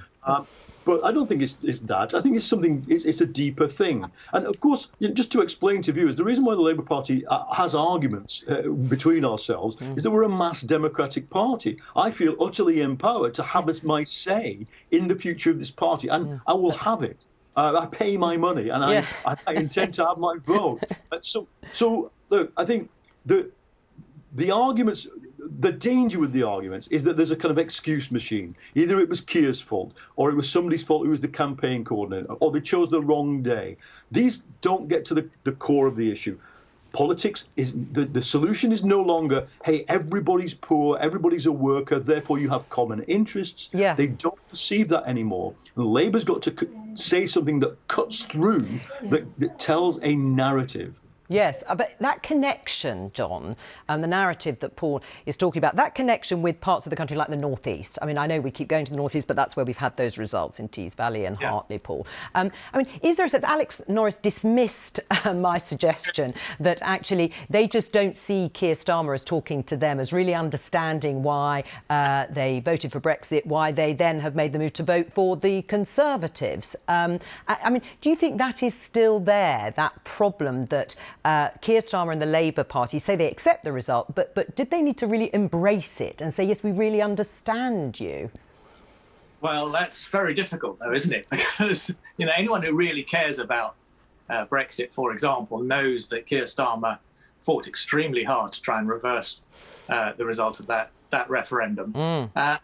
They see him as a London lawyer. Yeah, well, that's a problem, isn't it? Well, it is a very fundamental problem, but it's not. It isn't an absolute bar to Labour winning elections, because there are plenty of reconnecting with those sorts of communities, because Labour has repeatedly gone on and on about the connections with former strongholds. Should they give it up? Well, yeah. I mean, you could say, well, Labour should just abandon the Leave voting working class and concentrate on winning votes of graduate professionals in urban areas. I mean, there is an awful lot of them, and they could win elections on that basis. But the problem is that the Labour Party thinks it exists for the working class. I think it needs to decide where it stands on that. All right, very briefly before we go, and I let you both go. Thank you, Paul. I think that of course, we can't abandon those communities that have some 200 years of existence into building a labour movement. But the labour movement's always a line drawn through a community. It's always it's an invitation. Stand on this side in solidarity with each other and with people not like you, or be a Tory, to be honest. And I think there is a moral battle to be had inside those communities. And I want Labour to be picking MP candidates now who are prepared to have that battle. No more bland technocratic people chosen to go up face to face, toe to toe with right-wing populists. We've got to have the battle. Thank you both. Thank you both for your time. I'm sure we'll all speak again soon. Now, counting is underway again to decide the makeup of the next Scottish Parliament at Holyrood, with the possibility of an SNP majority on a knife edge. The results of the Aberdeen South and North Kincardine election will be announced shortly. Let's go live now to our reporter David Shanks, who's at a count in Aberdeen. Over to you, David. Well, yes, as you say, we've had one count, Aberdeenshire East, expecting Aberdeen South and North Kincardine pretty soon. That first count, Aberdeenshire East, saw Gillian Martin return to Holyrood, but with a reduced majority, 6,000 down to just under 2,000. We saw what we've seen in all of the declarations so far. Before, we've had an increase in the turnout, which has seen an increased share for the Conservatives. And where that really matters is in the neighbouring seat that we're going to see later on, Aberdeenshire West. Now, that could be a key seat for the SNP's hopes of a majority in this election. So there, the SNP's Fergus Much is hoping to flip a majority of just 900 votes from the Conservatives' Alexander Burnett. Now, if we see an increase in turnout, the SNP really need that to swing in the opposite direction to where it has across the rest of the country. So it could be a really tough race. We're expecting that one late afternoon, 4 or 5 o'clock, though. All right, we've got more results obviously coming in as we speak, and results, they're key results, as David was saying, up in Scotland later on this afternoon. Thank you very much for joining us. Now, Mark Drakeford is set to remain as First Minister of Wales, where Labour has performed strongly, winning half of the 60 seats in the Senedd so far. BBC Newsnight's policy editor, Lewis Goodall, is at the touchscreen now for more. Lewis. Yes, indeed, Joe. Let's really focus on this in the sense that Mark Drakeford's performance, really shouldn't mince our words about this, has been absolutely remarkable in many senses. Welsh Labour's performance, so different by comparison to what has been happening in England. They're now going to have their 5th term of office in the Senedd, and indeed, it looks like, well, indeed, they've already increased their representation on the previous Parliament. 30 seats, basically already at the halfway point, the magical point they need in order to get a working majority. Technically, it's 31, but because of the presiding officer, all they need is 30. Conservatives, good night for them as well, up by 4 seats, 12 seats there. Very disappointing night there, I think, for Plaid Cymru. Down 1 seat, currently on 9. That will go up when we get a few more list seats, but nonetheless, a disappointing night for them. Clear, I think the Conservatives are going to be second in the Senedd. The Lib Dems, they're going to have 1 seat. They've lost their 1 seat their 1 constituency seat, I should say, sorry, in Brecon and Radnorshire. She was Kirsty Williams, that was the Welsh Education Secretary, in a coalition of sorts with the Labour government in Wales. Very lopsided coalition, because there was only 1 member of it. Would have been a bit of a sad day for Welsh liberalism if the party of Lloyd George had no seats in the Welsh Senedd, but they are going to have 1. And UKIP down 4, did very well in the 2016 result, but lost all of their seats now. And you can see here in terms of the constituency share, Labour up 5%, Conservatives up 5%, Plaid Cymru down 0.3. The Abolish Party, which some people thought might get some seats in this election on the regional list, they're about 4%, but it doesn't look like they'll probably have enough. The Abolish the Assembly Party, as they call themselves, but of course now it is the Welsh Senedd. And how did Labour achieve this? Well, they achieved it very, very interestingly by keeping hold of some of the seats that they lost, that Welsh Labour lost to the Conservatives at the 2019 general election. We talk so much, don't we, Joe, about the Red Wall? Well, there was in England. Well, there was a Red Wall in Wales as well, up in North East Wales, where a whole clutch of seats, be it Delyn or the Vale of Clwyd or Wrexham, went to the Conservatives, some for the first time in the 2019 general election. Well, this time, apart from the Vale of Clwyd, it was a different story. If we look at Delyn, for example, as I say, in northeast Wales, let's have a look at what happened there. Hannah Blythyn returned as the member there in Delyn, 48% of the vote. It wasn't that the Conservatives did badly, they actually gained 9% of the vote, but Labour added 8% to their total, so more than enough to retain a very healthy majority of 3,711. And what's really interesting about this, Joe, I think, is that it's the same pattern to some extent as we've seen in England. UKIP vote collapsed. They're a completely nugatory force, gone now in British politics. But their vote share didn't exclusively go to the Conservative Party. I think a lot of it did. But it's clear that at least some of it, unlike in England, went to the Labour Party, went to Welsh Labour as well. Because a lot of these seats, of course, as in England, were Leave voting constituencies. Delyn here was 54% Leave. But the really fascinating thing I think for the Labour Party generally to chew over is how it has been that Welsh Labour has managed to at least retain some of its Leave voting support in a way that English Labour, if you like, if we can say such a thing, simply hasn't. It's going to be a really important conversation, I think, for the Labour Party. I mean, just generally, it wasn't a marginal seat, but it's just worth pointing out. Mark Drakeford's seat in Cardiff West, an absolutely stonking performance by Mark Drakeford, the Welsh First Minister. 48% of the vote, gone up 13%.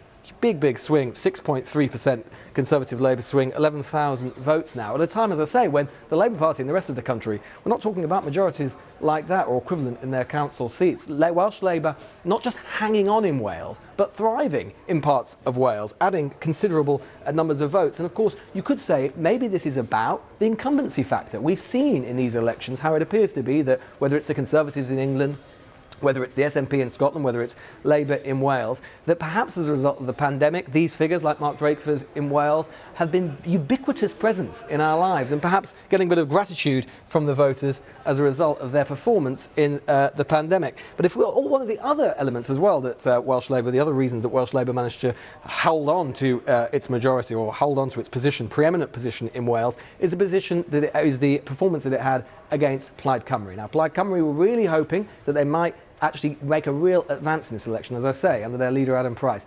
That clearly isn't going to happen. Have a look at this. These were some of the target seats that Plaid Cymru had. Indeed, in Rhonda's case, it was a seat that they already had. Their former leader, Leanne Wood, won this seat back in 2016. But look at that huge swing. In fact, I don't even have a swingometer basically big enough for this particular swing. 19% swing from Plaid Cymru to Labour there.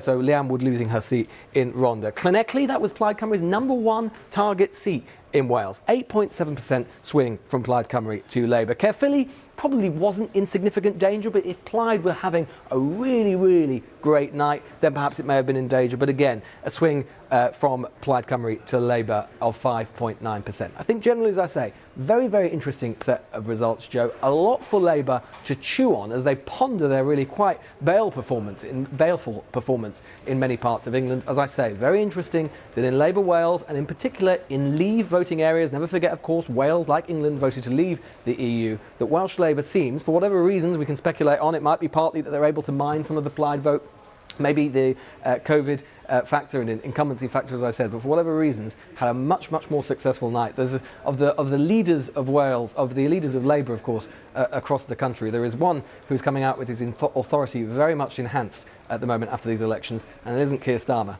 it's Mark Drakeford.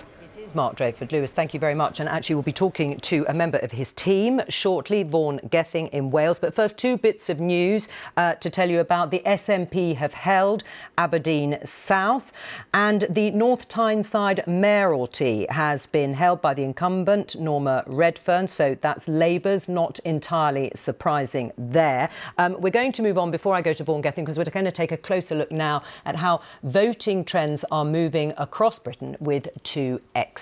With me is Ben Page, Chief Executive of Ipsos Mori, and also I'm joined by Professor Nicola McEwen from the Centre on Constitutional Change at Edinburgh University. Welcome to both of you. Ben, your impressions, first of all, from the results so far? Wow. Well, I think the elections have turned out to be much more exciting and interesting than local elections normally are, and records are being broken.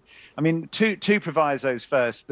Most people in England haven't bothered voting when they've been able to. It's only, I think, in Scotland where we've got a majority of people actually bothering to turn out in these elections, and it is post a pandemic with the vaccine rollout going well, which is definitely helping the government. Having said all that, events like Hartlepool are unprecedented. It's very unusual for a sitting government to take a seat off the opposition at a by-election. I think it's happened about twice now since since the early 1980s, and the size of the lead that they achieved there is astonishing. So you're seeing this recasting of politics in Britain, with the Conservatives, traditionally a middle-class party, doing best in working-class areas, particularly among older voters, and the Labour Party doing better among younger, more educated voters, but being really now confined to their urban centres. England is basically now Conservative largely. Wales, of course, Labour, beating the odds there and doing well. And in Scotland, it's all about the SNP. So the United Kingdom is divided, but the big losers at the moment do look to be Labour. We need a pinch of salt on all of this, because these are by-elections and local elections. But Keir Starmer is not going to be a happy man. No, I mean, he won't be happy. But as we were just discussing before with two Labour pundits, they feel that in terms of the sort of baselines, if you're looking back at 2019, 2017 and 2016, it's not all doom and gloom in their mind. But Nicola, if we just go to Scotland and pick up Ben's point of a divided UK, that is going to underline any efforts, isn't it, by Nicola Sturgeon to go and ask for another second independence referendum? Yeah, I mean, the story from Scotland, well, there's two things really. One is the continued dominance of the Scottish National Party, and the other is the turnout. I mean, the turnout in this election is higher than in any Scottish Parliament election we have had. And that's surprising in a sense, because it is a COVID election and we thought that might depress turnout. Also, the SNP were certain to win. Everyone expected so, even the opposition parties, and sometimes that might depress turnout. But what it tells us is that the stakes were high. And I think that's in part a reflection of the successful narrative that the Conservatives in particular were able to push in the campaign, and that was that victory for them was to stop the SNP winning a single party majority. The SNP, in a sense, allowed that narrative to prevail in a way to ensure that its voters would come out to the polls as well. But that leaves it with a bit of a challenge. While a single party majority is still a possibility, it's looking less likely than more likely at this stage. Votes are still being counted, of course. So that then gives rise to the issue of what constitutes a mandate? What constitutes a mandate for an independence referendum? Nicola Sturgeon has made clear that she's not in any hurry to push for that, but there is and looks likely there will be a parliamentary majority in the Scottish Parliament of parties who are committed to pushing a referendum on independence. I mean, Ben, when we look at what was driving voters' decisions here, of course, we are only just now coming out of a pandemic, and there'll be a long tail of that. Being an incumbent probably has helped to some extent, hasn't it? We've seen it in Wales. With the performance of the Labour government there has been very strong. The SNP, as Nicola has been saying, I mean, it's not unexpected that they will be the largest party again and form the next government. And even for Boris Johnson, the vaccination programme. Oh, do you think that was uppermost, those are the things that have been uppermost in people's minds? I think, I mean, it's certainly the government is seen as having done a good job. And since October, the government's position on how it's coped with the pandemic has been getting steadily better. We've also seen a rapid rise in economic confidence. So generally, people feel comfortable with the government. Yes, Keir Starmer has narrowed the Conservative lead in the polls since he became leader. Yes. But in the last month or two, that he's slipped back, partly because of this vaccine bounce that we've seen. So yes, I think it is that. But underlying it all is this, I think, a massive psychological problem for the Labour Party, which is they think that if you're working class, the natural party for you is the Labour Party. And increasingly in Britain, that is no longer true. Class is becoming less and less important, and it's much more about sort of cultural divides and people's aspirations. And at the moment, the Conservatives are absolutely capturing the centre-right votes. They've hoovered up former Leave voters, and Labour is facing a sort of leftish voters are now split between Labour, the Greens, of course, who are picking up council seats all over the place, and to a lesser extent the Lib Dems. So the Conservatives have united the Leave vote exactly as they did in 2019. Yes. And this sort of cultural divide matters now more than your social class, which is fascinating to people like me. All right, Ben Page, Nicola McEwen, thank you very much for joining me there. No problem. Talking about voting trends. I said we would be talking to Vaughan Gething, and I think he is there, Wales's Health Minister. Hello to you. Congratulations, first of all, Vaughan. Do you accept, and I don't mean to minimise your success in that sense, or the Welsh Government and Labour, but do you accept that incumbency has really helped here? Well, incumbency is a challenge as well. It's a really powerful tool to say it's time for change after 22 years of Welsh Labour First Ministers. And a poll at the start of this campaign showed us 10 points behind the Tories here in Wales. So we had a mountain to climb. But it's because, I think, of the clarity of leadership and purpose we provided over this last year and the trust that people have gained and placed in us that I think we've had such a fantastic result. Leadership in the pandemic was a big issue on the doorsteps. Yes. People trusted us and they voted for us. How are you going to govern going forward, Vaughan? Well, it's going to be another big challenge because the pandemic itself not quite over yet, but we know there's a huge job to do with pandemic recovery in both health terms, educational terms and the economy. And we really need to see what the UK government is going to do with spending plans as well. We're going to have more tools in our armoury to help recover afterwards or a much more difficult time. We've got a manifesto that is realistic and achievable, and that's going to be the basis of how we're going to govern. We're in the fortunate position, though, having done so well at the top end of expectations, that we don't have to look for formal coalitions with other larger parties. We do, though, need to talk to other groups of people in the Senedd because we don't have an absolute majority. No, you don't have an absolute majority. Difficult, of course, with the system, so perhaps wouldn't be expected. Who will you talk to? Who are you likely to be talking to about working together? Well, we're going to need to see the final results. Not all of the lists have declared yet, so we need to see who's left. And then we'll need to have conversations with progressive parties about what we're able to do. We've got a really strong mandate to lead and to govern, though. And there's no denying that. 30 seats is a fantastic result. Lots of the commentators, even up to yesterday, were trying to say we would have to do a deal with another large party, but it doesn't look like that sort of accommodation is going to be necessary. We had a really good night, a much more disappointing night, obviously, for Plaid Cymru. And the Tories themselves are talking much bigger gains in Wales, even just a couple of days ago. So I think a number of people didn't understand where people in Wales were. And that's not surprising, given that we've had such a short, condensed campaign over this last 5 weeks. Yes, you sound a little bit surprised yourself, perhaps, by the scale of the success, are you? No, I'm delighted because we knew it was an uphill battle, but in all the seats I've campaigned in, the people that I supported, the way we've looked at what we're doing here in Wales, we've had a really consistent message. We found it hard, though, to believe all the data coming back because we know we haven't done a full canvass in all of the constituencies in a way we normally would do. No, but so that's affected everybody. What's happening everywhere. Yes, I mean, obviously that has affected everybody. You've mentioned the Conservatives. Of course, you've been working with them during the pandemic, working with Boris Johnson's government. Do you also accept that you've benefited from the furlough scheme, the government would say a generous furlough scheme, and the procurement of vaccinations, that has been a huge advantage? Well, it's the way that the whole of the UK has had to resolve and work with the pandemic. That's undoubtedly helped the Conservatives in elections in every part of the UK. When it comes to vaccinations, of course, I think it's the best thing that the government has done in the pandemic together with the furlough scheme in procuring those vaccines, but delivery has all been on our shoulders here in Wales. And you may recall, Joe, in the first few weeks of the vaccination programme, there was lots of criticism of the approach we were taking here in Wales.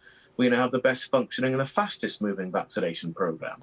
And that was something people did mention on the doorsteps. They recognised that we had done a really good job in organising that rollout. And that definitely was a factor in why the public valued the Welsh Labour offer and why they voted for it. What do you think's gone wrong for Sir Keir Starmer, the Labour leader? I think it's really difficult when you've got a government that's working through the pandemic in England, when the vaccination programme is working in all parts of the UK, and we still have a mountain decline from 2019. Our toughest fights, the seats we were genuinely concerned about, were those we lost to the Conservatives less than a year and a half ago in the December 2019 general election. We managed to win those seats back by working really hard here in Wales. We plainly still have more to go in England, but I'm optimistic we can get there, and I'm desperate to see a UK Labour Prime Minister to help take Wales forward and the UK forward. OK, well, that's a good point to end. Vaughan Gething, thank you very much for joining us there, Wales's Health Minister. We've been talking about the mayoral contest with Lewis Goodall in England. Some of those will be declared later today, with Labour's Sadiq Khan holding a narrow lead over his Conservative rival Sean Bailey in London. And our correspondent Adina Campbell is at City Hall. Adina Campbell, are you surprised that it does seem to be slightly tighter than perhaps Labour had thought? Well, going by the results we've had in so far, this is looking a lot tighter, a lot closer than first anticipated. There was lots of talk beforehand of Labour's Sadiq Khan sailing through comfortably to serve a second term as the next London mayor. But that clearly isn't looking like the case going by the results we've had in so far, with the Conservative rival Sean Bailey closely following behind him.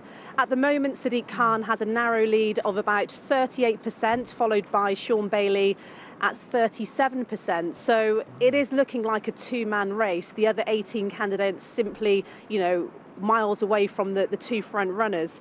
There really is pressure on Labour to retain this position, because London is considered, Labour heartland, solid territory for the party. So it would be a massive blow if Labour were to lose this seat. So at the moment, we are waiting for more boroughs to declare their results over the next few hours. So it is a bit too early to jump to any sorts of conclusions. But at this stage, it is looking a lot tighter than what many people were expecting. Adina Campbell there in London outside City Hall with the latest on the London mayoral contest. And of course, that's probably going to declare much later on this evening. Let's return to the contest in Scotland. Newsnight's policy editor Lewis Goodall is at the touch screen with a closer look. Lewis. Yes, indeed, Joe. We've been talking about, can the SNP still achieve their majority? Now, I know there will be SNP supporters perhaps screaming at their television saying it's not just about a majority. Well, it's not just about a majority, but it has been an argument throughout the course of this campaign that majority would be making equivalent to the 2011 precedent, which led, of course, to the referendum. So it's clearly been something that the SNP have been desirous of, and indeed they're extremely close. We know that once we've filled in the rest of the map of Scotland from seats, we know what the result is going to be, that the SNP is going to do very well in those constituencies. They're going to be extremely close. The problem is getting up to the magic number of 65, and there it is looking a bit more difficult. Not least, we've just seen from 2 SNP seats already, but we've seen part of the problem in a way. We've just had a few more results. For example, in Aberdeen South, we see that Audrey Nicholl, she keeps the seat for the SNP, 42 to 38%. But we see here SNP vote not going up very much at all, Conservative vote going up more, who are the challengers in the seat, clear Labour direct transference to the Conservatives, clear clearly is an attempt to keep the SNP out. Hasn't worked in this case, but clearly there's unionist tactical voting going on. We've also had another result in the last hour or so in Aberdeenshire East, which is, there we go, getting it to work. Aberdeenshire East, here again, another SNP hold. Gillian Martin keeps the seat, majority of 1,889. 45% to 40% for the Conservatives. But again, we see something else similar happening here with the Lib Dem vote clearly transferring over to the Conservatives. More unionist tactical voting. Again, doesn't work. But it has worked in other seats, which have been important in keeping the SNP from getting that majority. We saw it in Dumbarton, for example. Jackie Bailey's seat, the leader, or had been the leader before Anis Sarwar, the deputy leader of Scottish Labour in the Scottish Parliament. This was the #1 SNP target in Scotland, and they haven't done it. In fact, Jackie Bailey's majority went up. It went up because the Labour vote went up by 6%, the Conservative vote went down by 6%. Direct transference, and we saw a swing there from SNP to Labour of 1.8%. Now, as a result of missing out on Dumbarton, as a result of missing out in Eastwood, as a result of missing out in Dumfriesshire, there are only 2 seats which the SNP would absolutely have to need to win in order to potentially get to 65. They are Aberdeenshire West and they are Galloway. Galloway, they need a swing of 2.3% from the Conservatives to take it. In Aberdeenshire West, they need a swing of 1.3% in order for the Conservatives to take it. Well, that all sounds perfectly fine in theory, but bear in mind what we've just said about Aberdeenshire East, the 2 Aberdeenshire seats that we've just seen, Aberdeen South. Clearly tactical voting going on, and in the seats which the SNP failed to win, which they needed to win to give them a really good chance of getting to 65. As I say, Dumfriesshire, Eastwood and Dumbarton we've already mentioned, but in these Conservative held seats there was a swing, 3.3% from the SNP to the Conservatives, 0.4% from the SNP to the Conservatives. So there is clearly significant tactical unionist voting going on. They knew, the unionists knew that this contest would all be fought in this handful, tiny handful of constituencies, and they have voted with their feet accordingly and voted for the unionist candidate in whichever specific contest, whichever unionist candidate had the best chance of defeating the SNP or keeping the SNP at bay. Of course, then if there isn't a majority for the SNP on their own, attention will turn to the idea of a independence majority with the Greens. We're going to wait for the regional list votes to come through throughout the rest of the day. We're expecting the Greens to do very well on those, so it could well be that there is a quite significant, reasonably significant pro-independence majority for the SNP and the Greens taken together. But of course, what some SNP figures wanted, at least ideally, in their ideal world, would be to have an SNP majority on their own, as I say, to mirror the 2011 precedent. But nonetheless, make no mistake, the SNP remains hegemonic in Scotland, whether they get an extra seat, because it could literally be a matter of 1 seat to take them to 65 or not. They remain hegemonic. They're heading for another term in office. Nicola Sturgeon will be First Minister, and it seems that that central tension between London and Edinburgh, between Westminster and Holyrood about the future of the Union is going to endure. Lewis Goodall bringing us up to date there with what is going on and continues to go on in Scotland. Just a little bit of breaking news. Labour's Steve Rotherham has been re-elected as the Liverpool Regional Mayor. Not a huge surprise. Now, let's get an overview of the election results across Britain so far. In Scotland, the ruling SNP's vote share has broadly held up, but it's failed to win a handful of crucial marginals. More council election results are also due in England today, as well as mayoral contests in London, Greater Manchester and the West Midlands. Counting's also continuing in elections to the Welsh Senedd. With this roundup, here's Greg Dawson. The counting is far from over, but the arguments about Scotland and the future of the Union are already underway. There is no doubt the SNP is heading for a 4th consecutive term in power, but the indications are they may fall short of the overall majority that would strengthen their argument for another independence referendum. In an interview in this morning's Daily Telegraph, Boris Johnson says now is not the time for another vote, describing the prospect as reckless. The UK government's position is very clear on this. We don't think there's a case for another referendum, particularly now as we try to chart a way out of the pandemic and get our economy going again.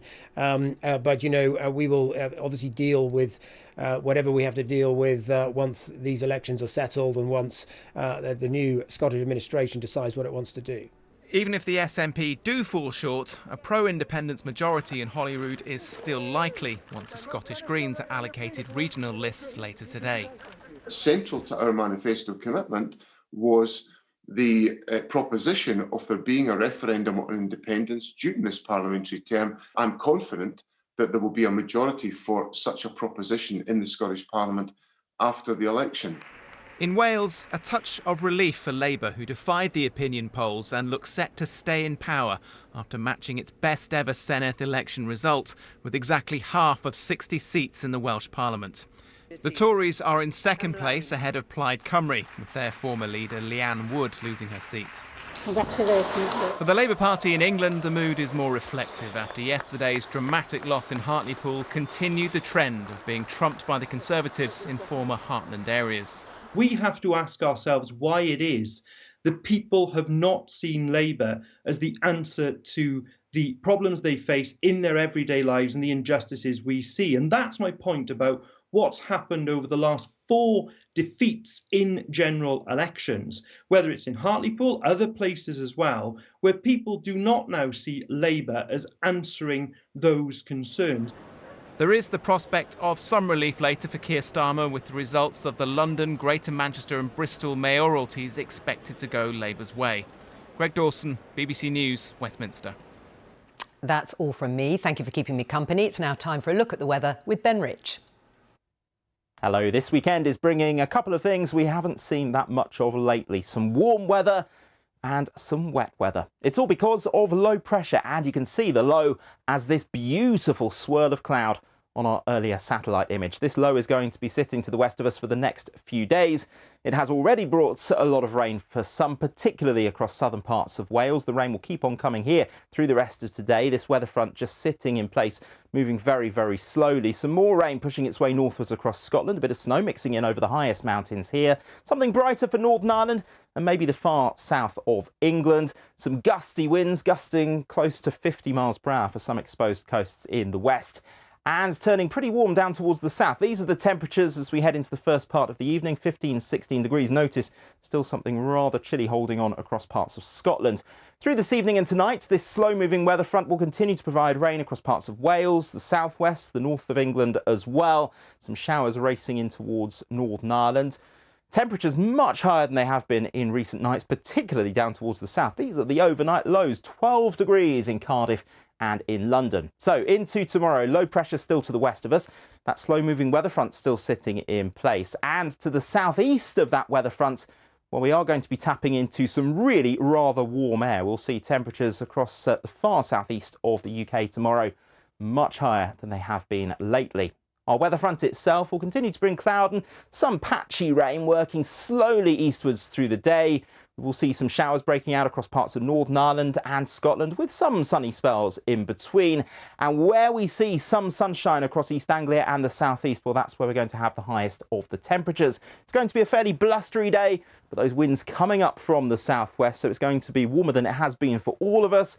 But those highest values, as I mentioned, in the far east of England at 20 or 21 degrees. Now, as we head through the coming week, our area of low pressure will just continue to sit and spin. So there will be further showers, perhaps longer spells of rain at times.